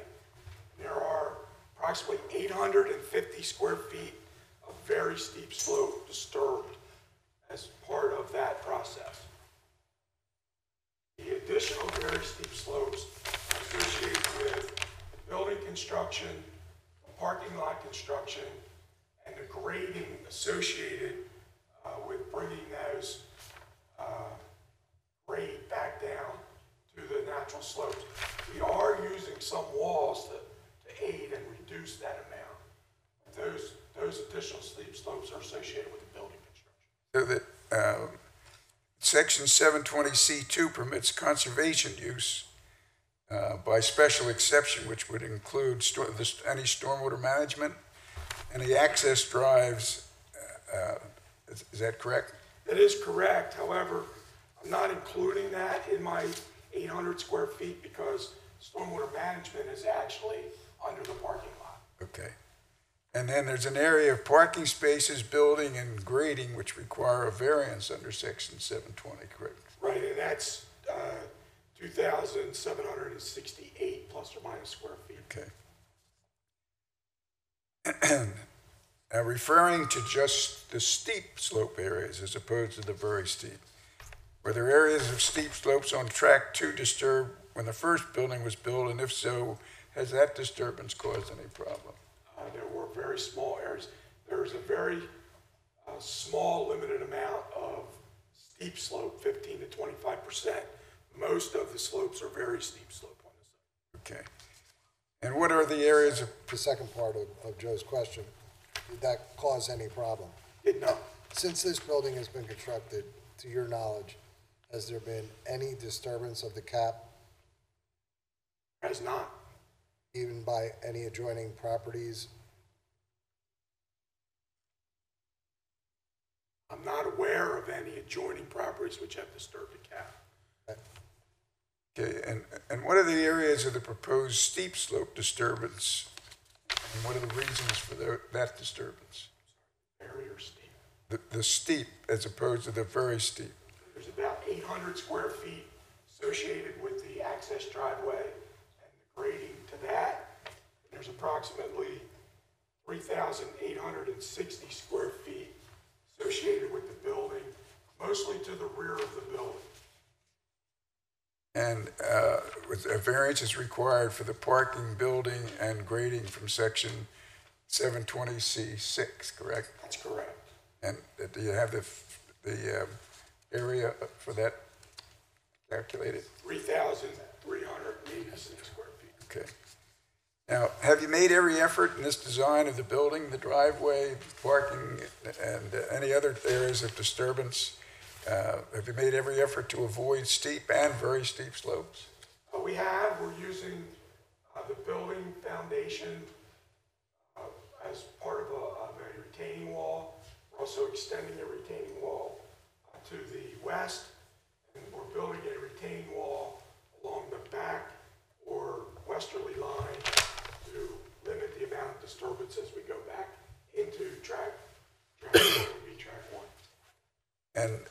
in your professional opinion, is the property subject to a unique hardship with regard to the steep and very steep slopes? They were created when the cap and the remediation was done. So that when we talk about the purposes again, in addition to the ones I've mentioned, that Chapter 184 was, among other things, to encourage the sensitive treatment of hillsides and the related soil and vegetation resources in an effort to minimize adverse environmental impacts. There isn't any environmental impacts being impacted at all by this steep slope. In its current state, it is vegetated. As it's disturbed and replaced, it will be blanketed and vegetated again. So that the Chapter 154 was really directed at protecting natural steep slopes, not these kinds of steep slopes. Is that accurate? Although it doesn't say that, it appears that that is the intention of that ordinance, yes. So that is the purpose and our objectives violated at all in this case? In my opinion, it is not. Okay. All right, directing your attention to section 182-708 off-street loading and unloading that shall be provided where it is deemed that such facilities are necessary to adequately serve the use. And the size, if deemed necessary, is required to be 12 by 60. Now, you made a determination in the first case that this type of use does not require normal parking, and would the same apply to the proposed addition? It would, and in addition to that, again, because of the restrictions placed by the EPA on the cap, there is a restriction in our covenant that requires us not to have large semi-trucks or straight trucks to park on unpaved, paved, gravel, or other capped areas. So they're again trying to limit the weight that's on any one spot of this cap. Where you are, among other things, requesting a finding that the zoning board that the 12 by 60 space is not required in this case. That is correct. And if it were required, we couldn't build because this type of trucks that we service and have for this type of facility are nowhere near the size, 12 by 60 required spaces. That's correct. And it also requires a 60-foot burning area, which is not required for that size vehicle. So Dennis, how is the property currently posted with truck weight limits on the existing driveway? I don't recall if it is or not. Are there physical barriers to prevent very large trucks from coming in the property? Radiuses of the driveways and things like that would prevent a truck from entering a semi or a large. There's nothing posted to tell a truck carrying very heavy weight, even a smaller one that had a turning radius that could do it, that they're not allowed on the site. Well, I don't think a truck that could enter the site would be able to carry sufficient weight to make that limit. And that's why it's not posted for any weight limits? That's correct. And would the new turning radiuses in the new parking area, which has apparently space for a bigger truck, is that going to be posted for weight limits, or how is that going to be managed? Again, it's twofold. Number one, we don't think that the access drive would allow for a semi to access the site. It could be posted. The second thing is that... But weight isn't just based on the length of the truck. I mean, I understand it's related to it, but... Size, number of axles, right. The amount of weight that a truck can carry. So any two-axle truck could never run afoul of the weight limit? It could, yes. I'm sorry. Two-axle. Two-axle front and rear. Right. Could not, no, that's correct. Could not. Now, yeah. What I call tandem or two-axle. Right. I understand that tandems aren't going to drive in there because they can't get out, or they might not be able to get out. But I'm not sure that I believe or that the weight, if weight is this issue that you're focusing on, right, and is the basis for you asking for relief, I'm not sure that we're really judging vehicles by weight, right? That we don't really know. I understand that there's a physical size barrier limit, but it's not necessarily weight. Well, Commonwealth of Pennsylvania licenses or registers vehicles, high gross vehicles. And size truck not be permitted under the vehicle registration to carry size loads which could damage the cab. In addition to the weight limit, I think you have to understand the nature of who uses these facilities. They're smaller users. Most times they're coming in their own personal vehicle, an SUV, a van, a car, trunk full of materials. Most of these units are 5 foot wide. So it's not that they're bringing in and having to carry that kind of weight to their unit. Dennis, is there, and I hear Mr. Rhodes' questions, and I'm not sure that he knows exactly what size. So how about a 20-foot box truck? Could that get up there? It could physically get through. And what, can you provide, I don't think we're going to finish tonight with all the witnesses we have. Could you provide these specifications that you just referenced to the board? Thank you.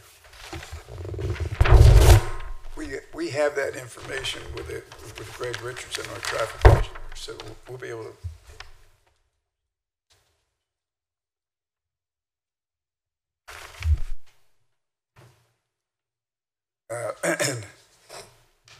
So in your professional opinion, and again, based on the usage of the first building and the parking spaces there and the number of parking spaces, is the proposed 12 by 20 space shown on the plan sufficient for loading and unloading needs? Based on the history of the existing proposed use, yes, I believe it is.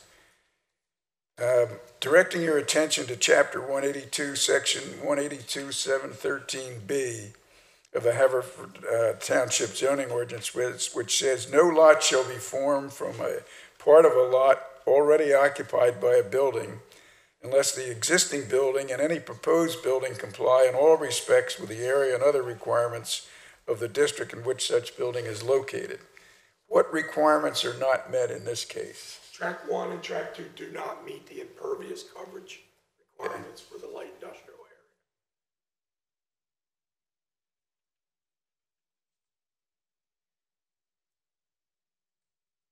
area. And it, as set forth in the zoning compliance table on the subdivision plan, the proposed Track 2 requires all the zoning relief indicated on there, and that's basically an impervious surface. And is it possible to develop a property and comply with the requirements, require with that requirement of the zoning code? No, because it's existing. You wouldn't be able to develop. Impervious based on the cap. You wouldn't be able to go through with a subdivision and develop anything, correct? Okay, in designing the subdivision and proposed use of the property as shown on exhibits A1, or 1A, 1B, and 1C, the subdivision plan, the land development plan, and the conceptual grading plan, have you made every effort to reduce the proposed zoning relief to the minimum special exceptions and variances that will afford relief and will represent the least modifications possible of the zoning regulations? In my opinion, this is the minimum amount of variance relief necessary.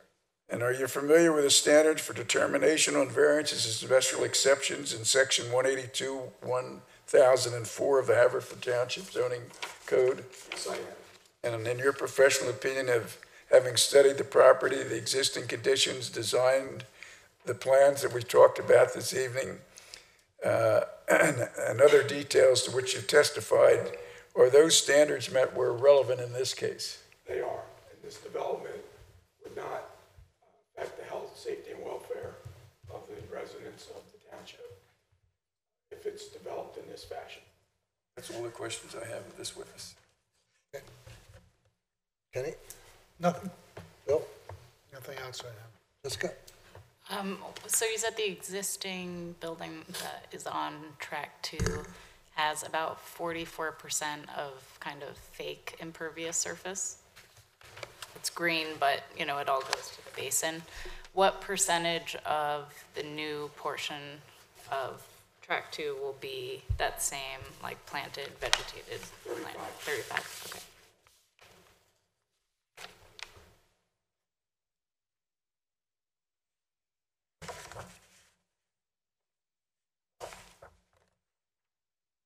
Dennis, what else, what's on track 1 right now? It's just, there's an existing building? There is an existing building, which is parallel to Lawrence Road. Most of it is impervious stone cover, storage for various light industrial storage uses. And is there anything in parcel A, I think that's what we're calling it, right? The parcel to be subdivided and reverse subdivided? In it now? Yeah, is there anything on it? Yeah, it's just truck storage or It's parking. parking. And who owns track 1? Track 1 is owned by 1315 Lawrence Road Holdings LP. Does this applicant have an option on that property? Not aware. No. No, we have an agreement of sale for parcel A only.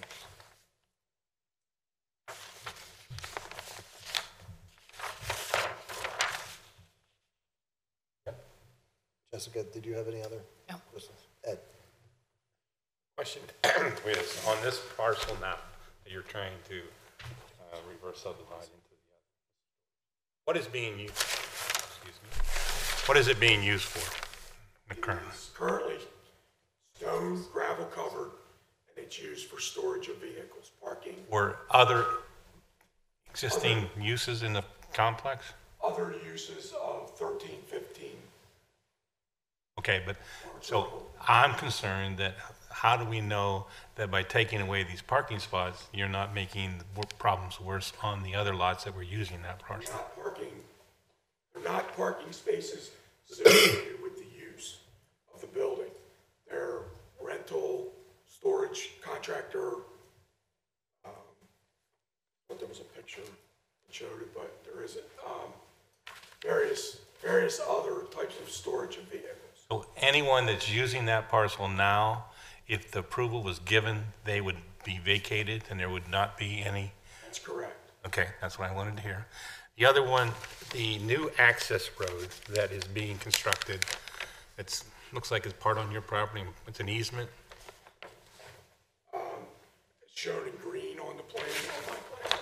No, north of the building, yeah, there. Yes. Who maintains that? That's maintained jointly by agreement that will be drawn up. There's an easement agreement that once the transfer takes place and 1315 loses that spot where it has to go through to get to that is taken care of in the easement agreement, the right to use it and who pays for it and how it's maintained. Has there been a discussion as to the term of that easement? The term, Yeah, 5-year, 10-year, 99-year. it's permanent. Want to make sure. Thank you. On the lot, the other lot, that the existing Mr. Storage, there is a weird exit road. And who maintains that road? Out to. That's correct, your exit from the. Lawrence. Again, that's in an easement agreement that runs in perpetuity. That's the only problem that I've been aware of. The last winter in the snow, no one cleaned that out for almost a week. So I just wondered who would be responsible for keeping that road open. So that would be important to me because there's no other way to you to get exit from that site. If that's a two-way drive. There's a two-way drive? Yes, it is. Okay. And then the existing property, when it first came in and was denied, Mr. Storage, there was talk about having the exit, the road to Swiss Farms extended and use the same entrance. And that was not done when the court approved, reversed the decision. It was not. However, Mr. Storage, Haverford Mr. Storage, did construct their portion of it for future use if the remaining properties next door chose to seek PennDOT approval to use that. So the facility is there. There is an easement around it that allows for access should it ever be used. Okay. PennDOT has not required it. Okay. I'm concerned about the park access now that they're changing everything. Hillcrest Road, the cars are stacking up on Hillcrest, how to get in because of the YMCA, and then they just put up a sign that you can't turn left on red, right on red. So it's going to be your road, the road that comes into this little light industrial area, is really complicated at quitting time because the cars are trying to get out and the parking to the YMCA is blocking everything up. So I'm going to refer that to the. yeah, please. Okay. And We have to end at 11, and we're going to do those two other decisions. I just wanted to give you a heads up. The doors automatically lock to the building at 11. So we need to conclude the hearing before 11.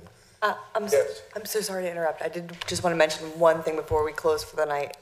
The memo from the Planning Commission, Mr. D'Amico and I had spoken about that afterwards, and we both agreed that the minutes would be sufficient to provide to the zoning hearing board. So that's what you have and why you don't have a memo. Okay? I'm not ending right now. I'm just giving Joe a heads up. The doors to the building automatically lock at 11.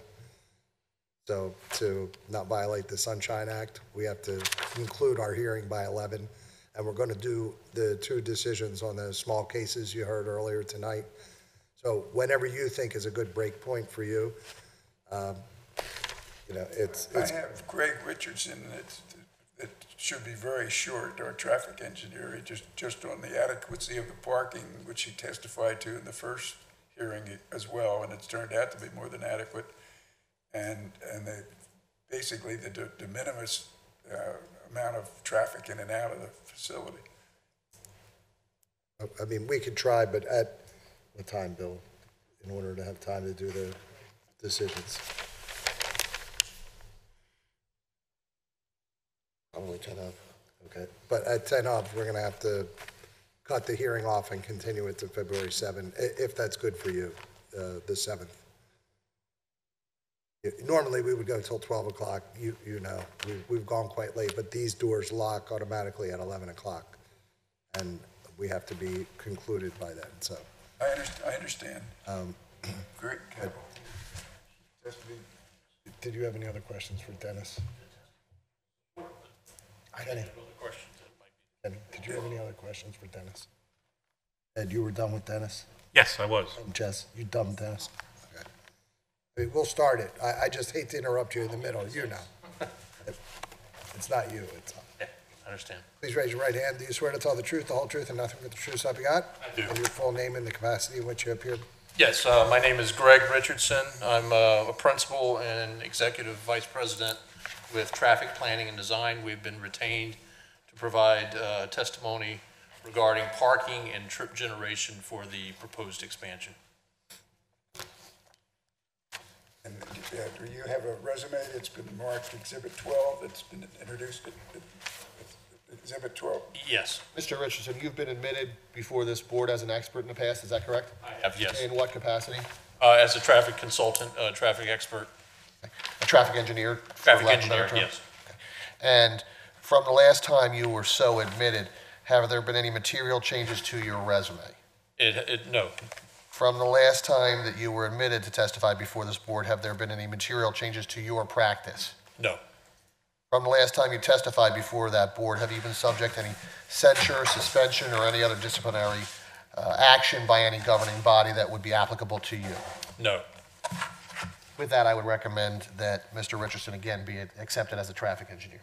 Any discussion from any of the board members? Yeah, if I can, I have a son who's a civil engineer and a son named Greg, and this is not either of them. And we're both good-looking guys, but we're not related. Any discussion? Any objection? All right, we'll admit Greg as an expert. Thank you very Traffic much. engineering. And Mr. Pritchard, you're familiar with the proposed addition of the self-storage facility being the subject of tonight's hearing? I am. And you did a trip generation study and a parking study, which we've marked exhibit number 13, correct? I did, yes. Would you please review your report, beginning first with the trip generation? Yes, the trip generation was based on the land use of a mini warehouse. Traffic Planning and Design did a similar study for the previous application for the Mr. Storage, for the existing storage, which used the same methodology. Trip generation was based on the trip generation manual published by the Institute of Transportation Engineers.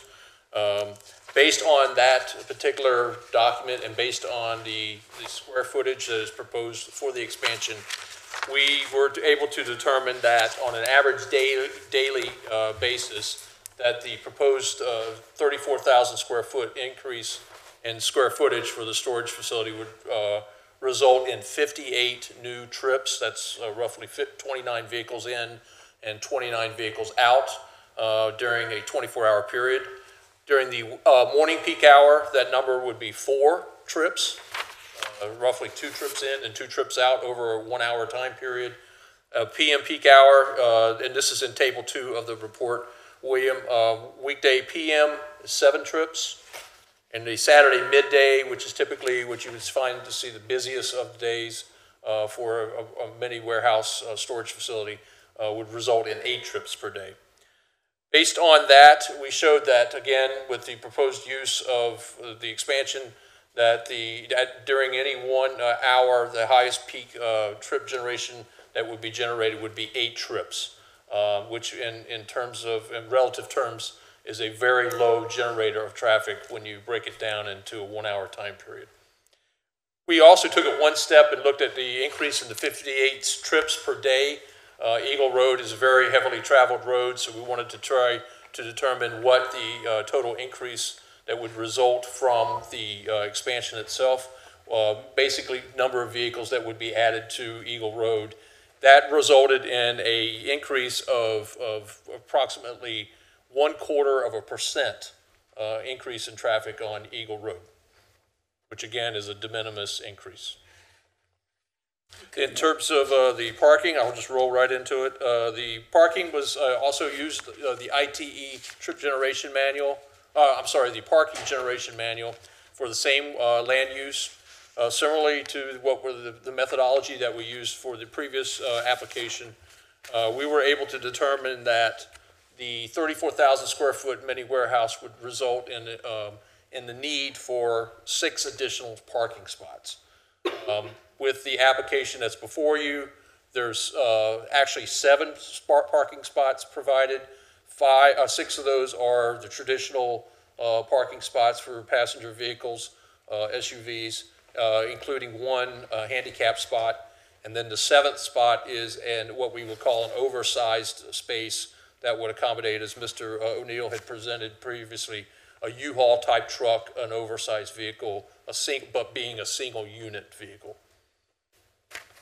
So basically, from the traffic standpoint, we have determined that, from a parking standpoint, I should say, that the proposed use, in our opinion, would need to have a minimum of 6 new parking spots provided to handle the expansion. Okay. Now, you also did the study for the first building, did you not? We did. And concluded with regard to the square footage there and the number of parking spaces that the parking was more than adequate. And have you talked with the owners to determine whether that is proved to be accurate? Yes, our study determined that 10 spaces would be needed at a minimum for the first application, Mr. Storage. The site actually provided 12. We have spoken with our client on what they have experienced as far as the usage of those parking spots, and they have found no problems with the number of spots, no vehicles having to park in aisles because they would not be able to find an available spot. So therefore, it is our opinion that the existing use and basically the same methodology that we used for that study is a valid methodology and gave accurate results. And directing your attention to the parking issue, Section 707B of the Haverford Township zoning code permits the zoning hearing board to grant a special exception to the parking requirement of 1 space for every 1,000 square foot of floor area or lot area, whichever is larger, 1 space for every 2 employees. I'm sorry, 1 space for every? 1 space for every 2 employees.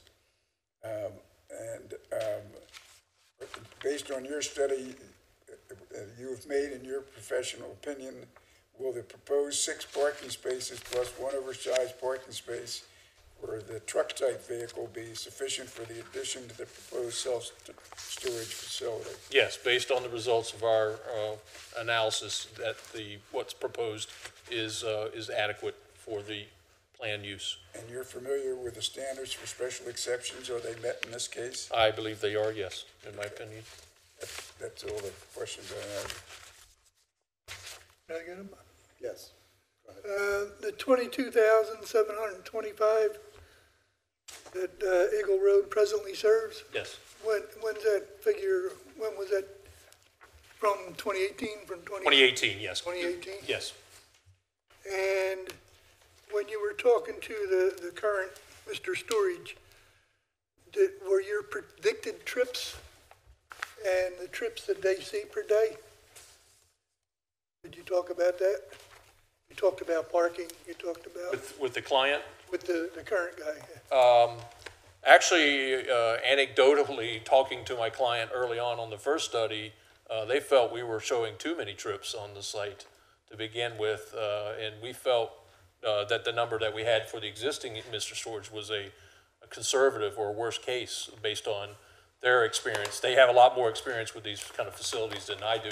I've done a number of traffic studies for storage facilities, but I haven't done any post-development studies to show that. But they're the ones that run these facilities. They know how many parking spots they need, just like a Wawa knows how many spaces they need, as opposed to an ordinance. And that's what I feel comfortable with the projections that we have provided.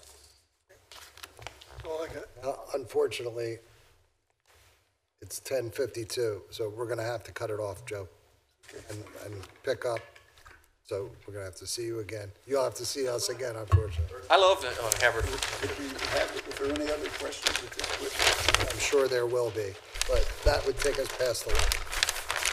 So we need to conclude. So with that, you want to check your schedule real fast? And are you guys all good for the 7th? 7th or the 21st? Yeah. Are you good for February 7th? I'm not good, but I don't want to delay. Well, how about February 21st? I'm going to have to get one of the other men in the office, because I'm away that week, but I don't want to delay the matter. The case is, I think, well prepared, and Don Petroza, one of our other partners, will be able to make the final presentation.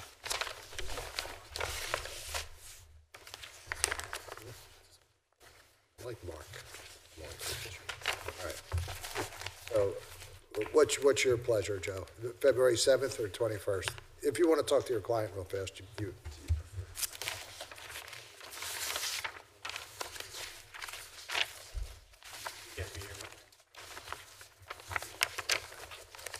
7th would be perfect. Okay. With that, we'll continue this case to our February 7th hearing.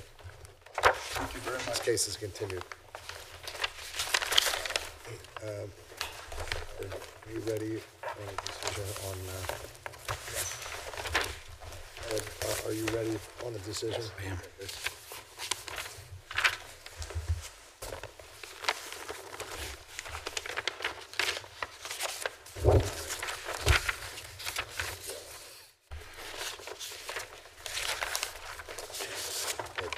You said you were going to Narango.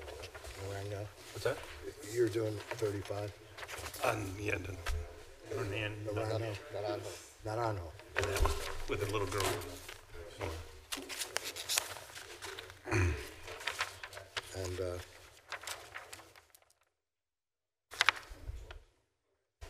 Bill, you're gonna do Trat now? Yeah. Are you ready for me to roll into it? Or you want me to wait? Okay. All right. Ready, Arlene? All right. I swear, I'll be. Like I said, if I feel that really. Guys, you got, yeah, I need you to step out. We're gonna do, Gotta stop it. hey, guys. I need quiet in the room, please. Guys, I need quiet in the room, please.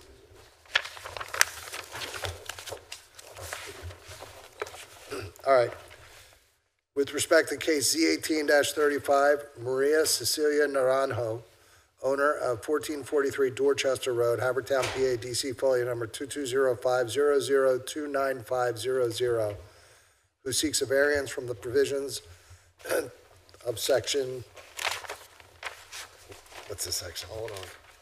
Here it is. 182-206C5A.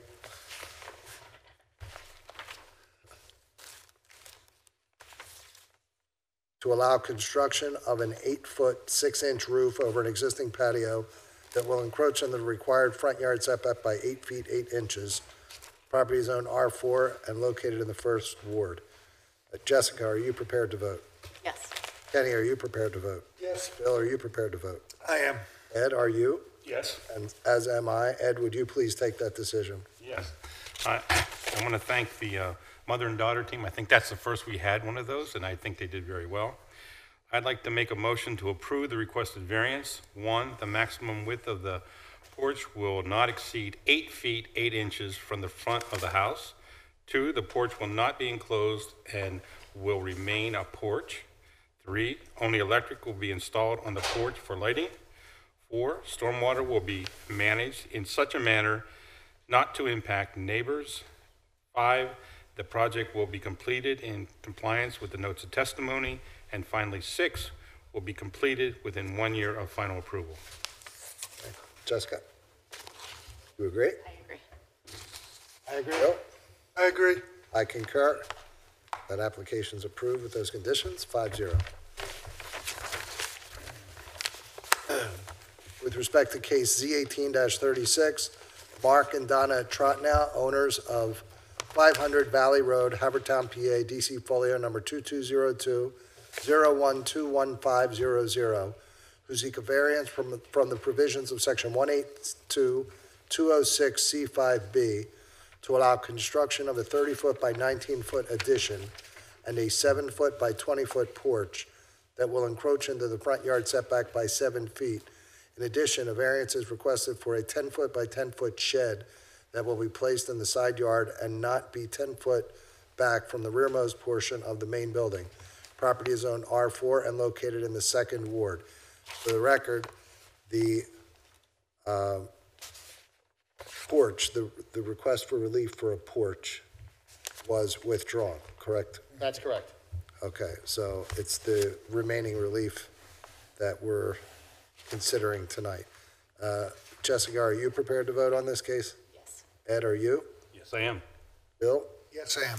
Kenny? Yes. And so am I. Bill, would you please take this decision? Yeah, I would vote to grant the requested variance to allow construction of the 30-foot by 19-foot addition, and that would encroach into the front yard setback, and a variance for the requested 10-foot by 10-foot shed that will be placed in the side yard, but not at least 10 feet behind the rearmost portion of the main building, subject to the following conditions: that in the addition, there will be no cooking, food prep, or food refrigeration facilities, and that the project will be completed within 1 year in accordance with the notes of testimony.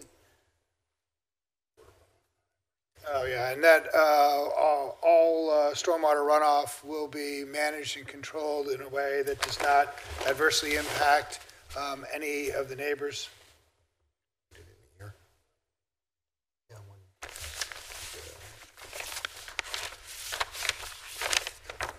Is there anything else with that? Okay. Kenny? Concur. Jessica? I concur. Ed? I agree.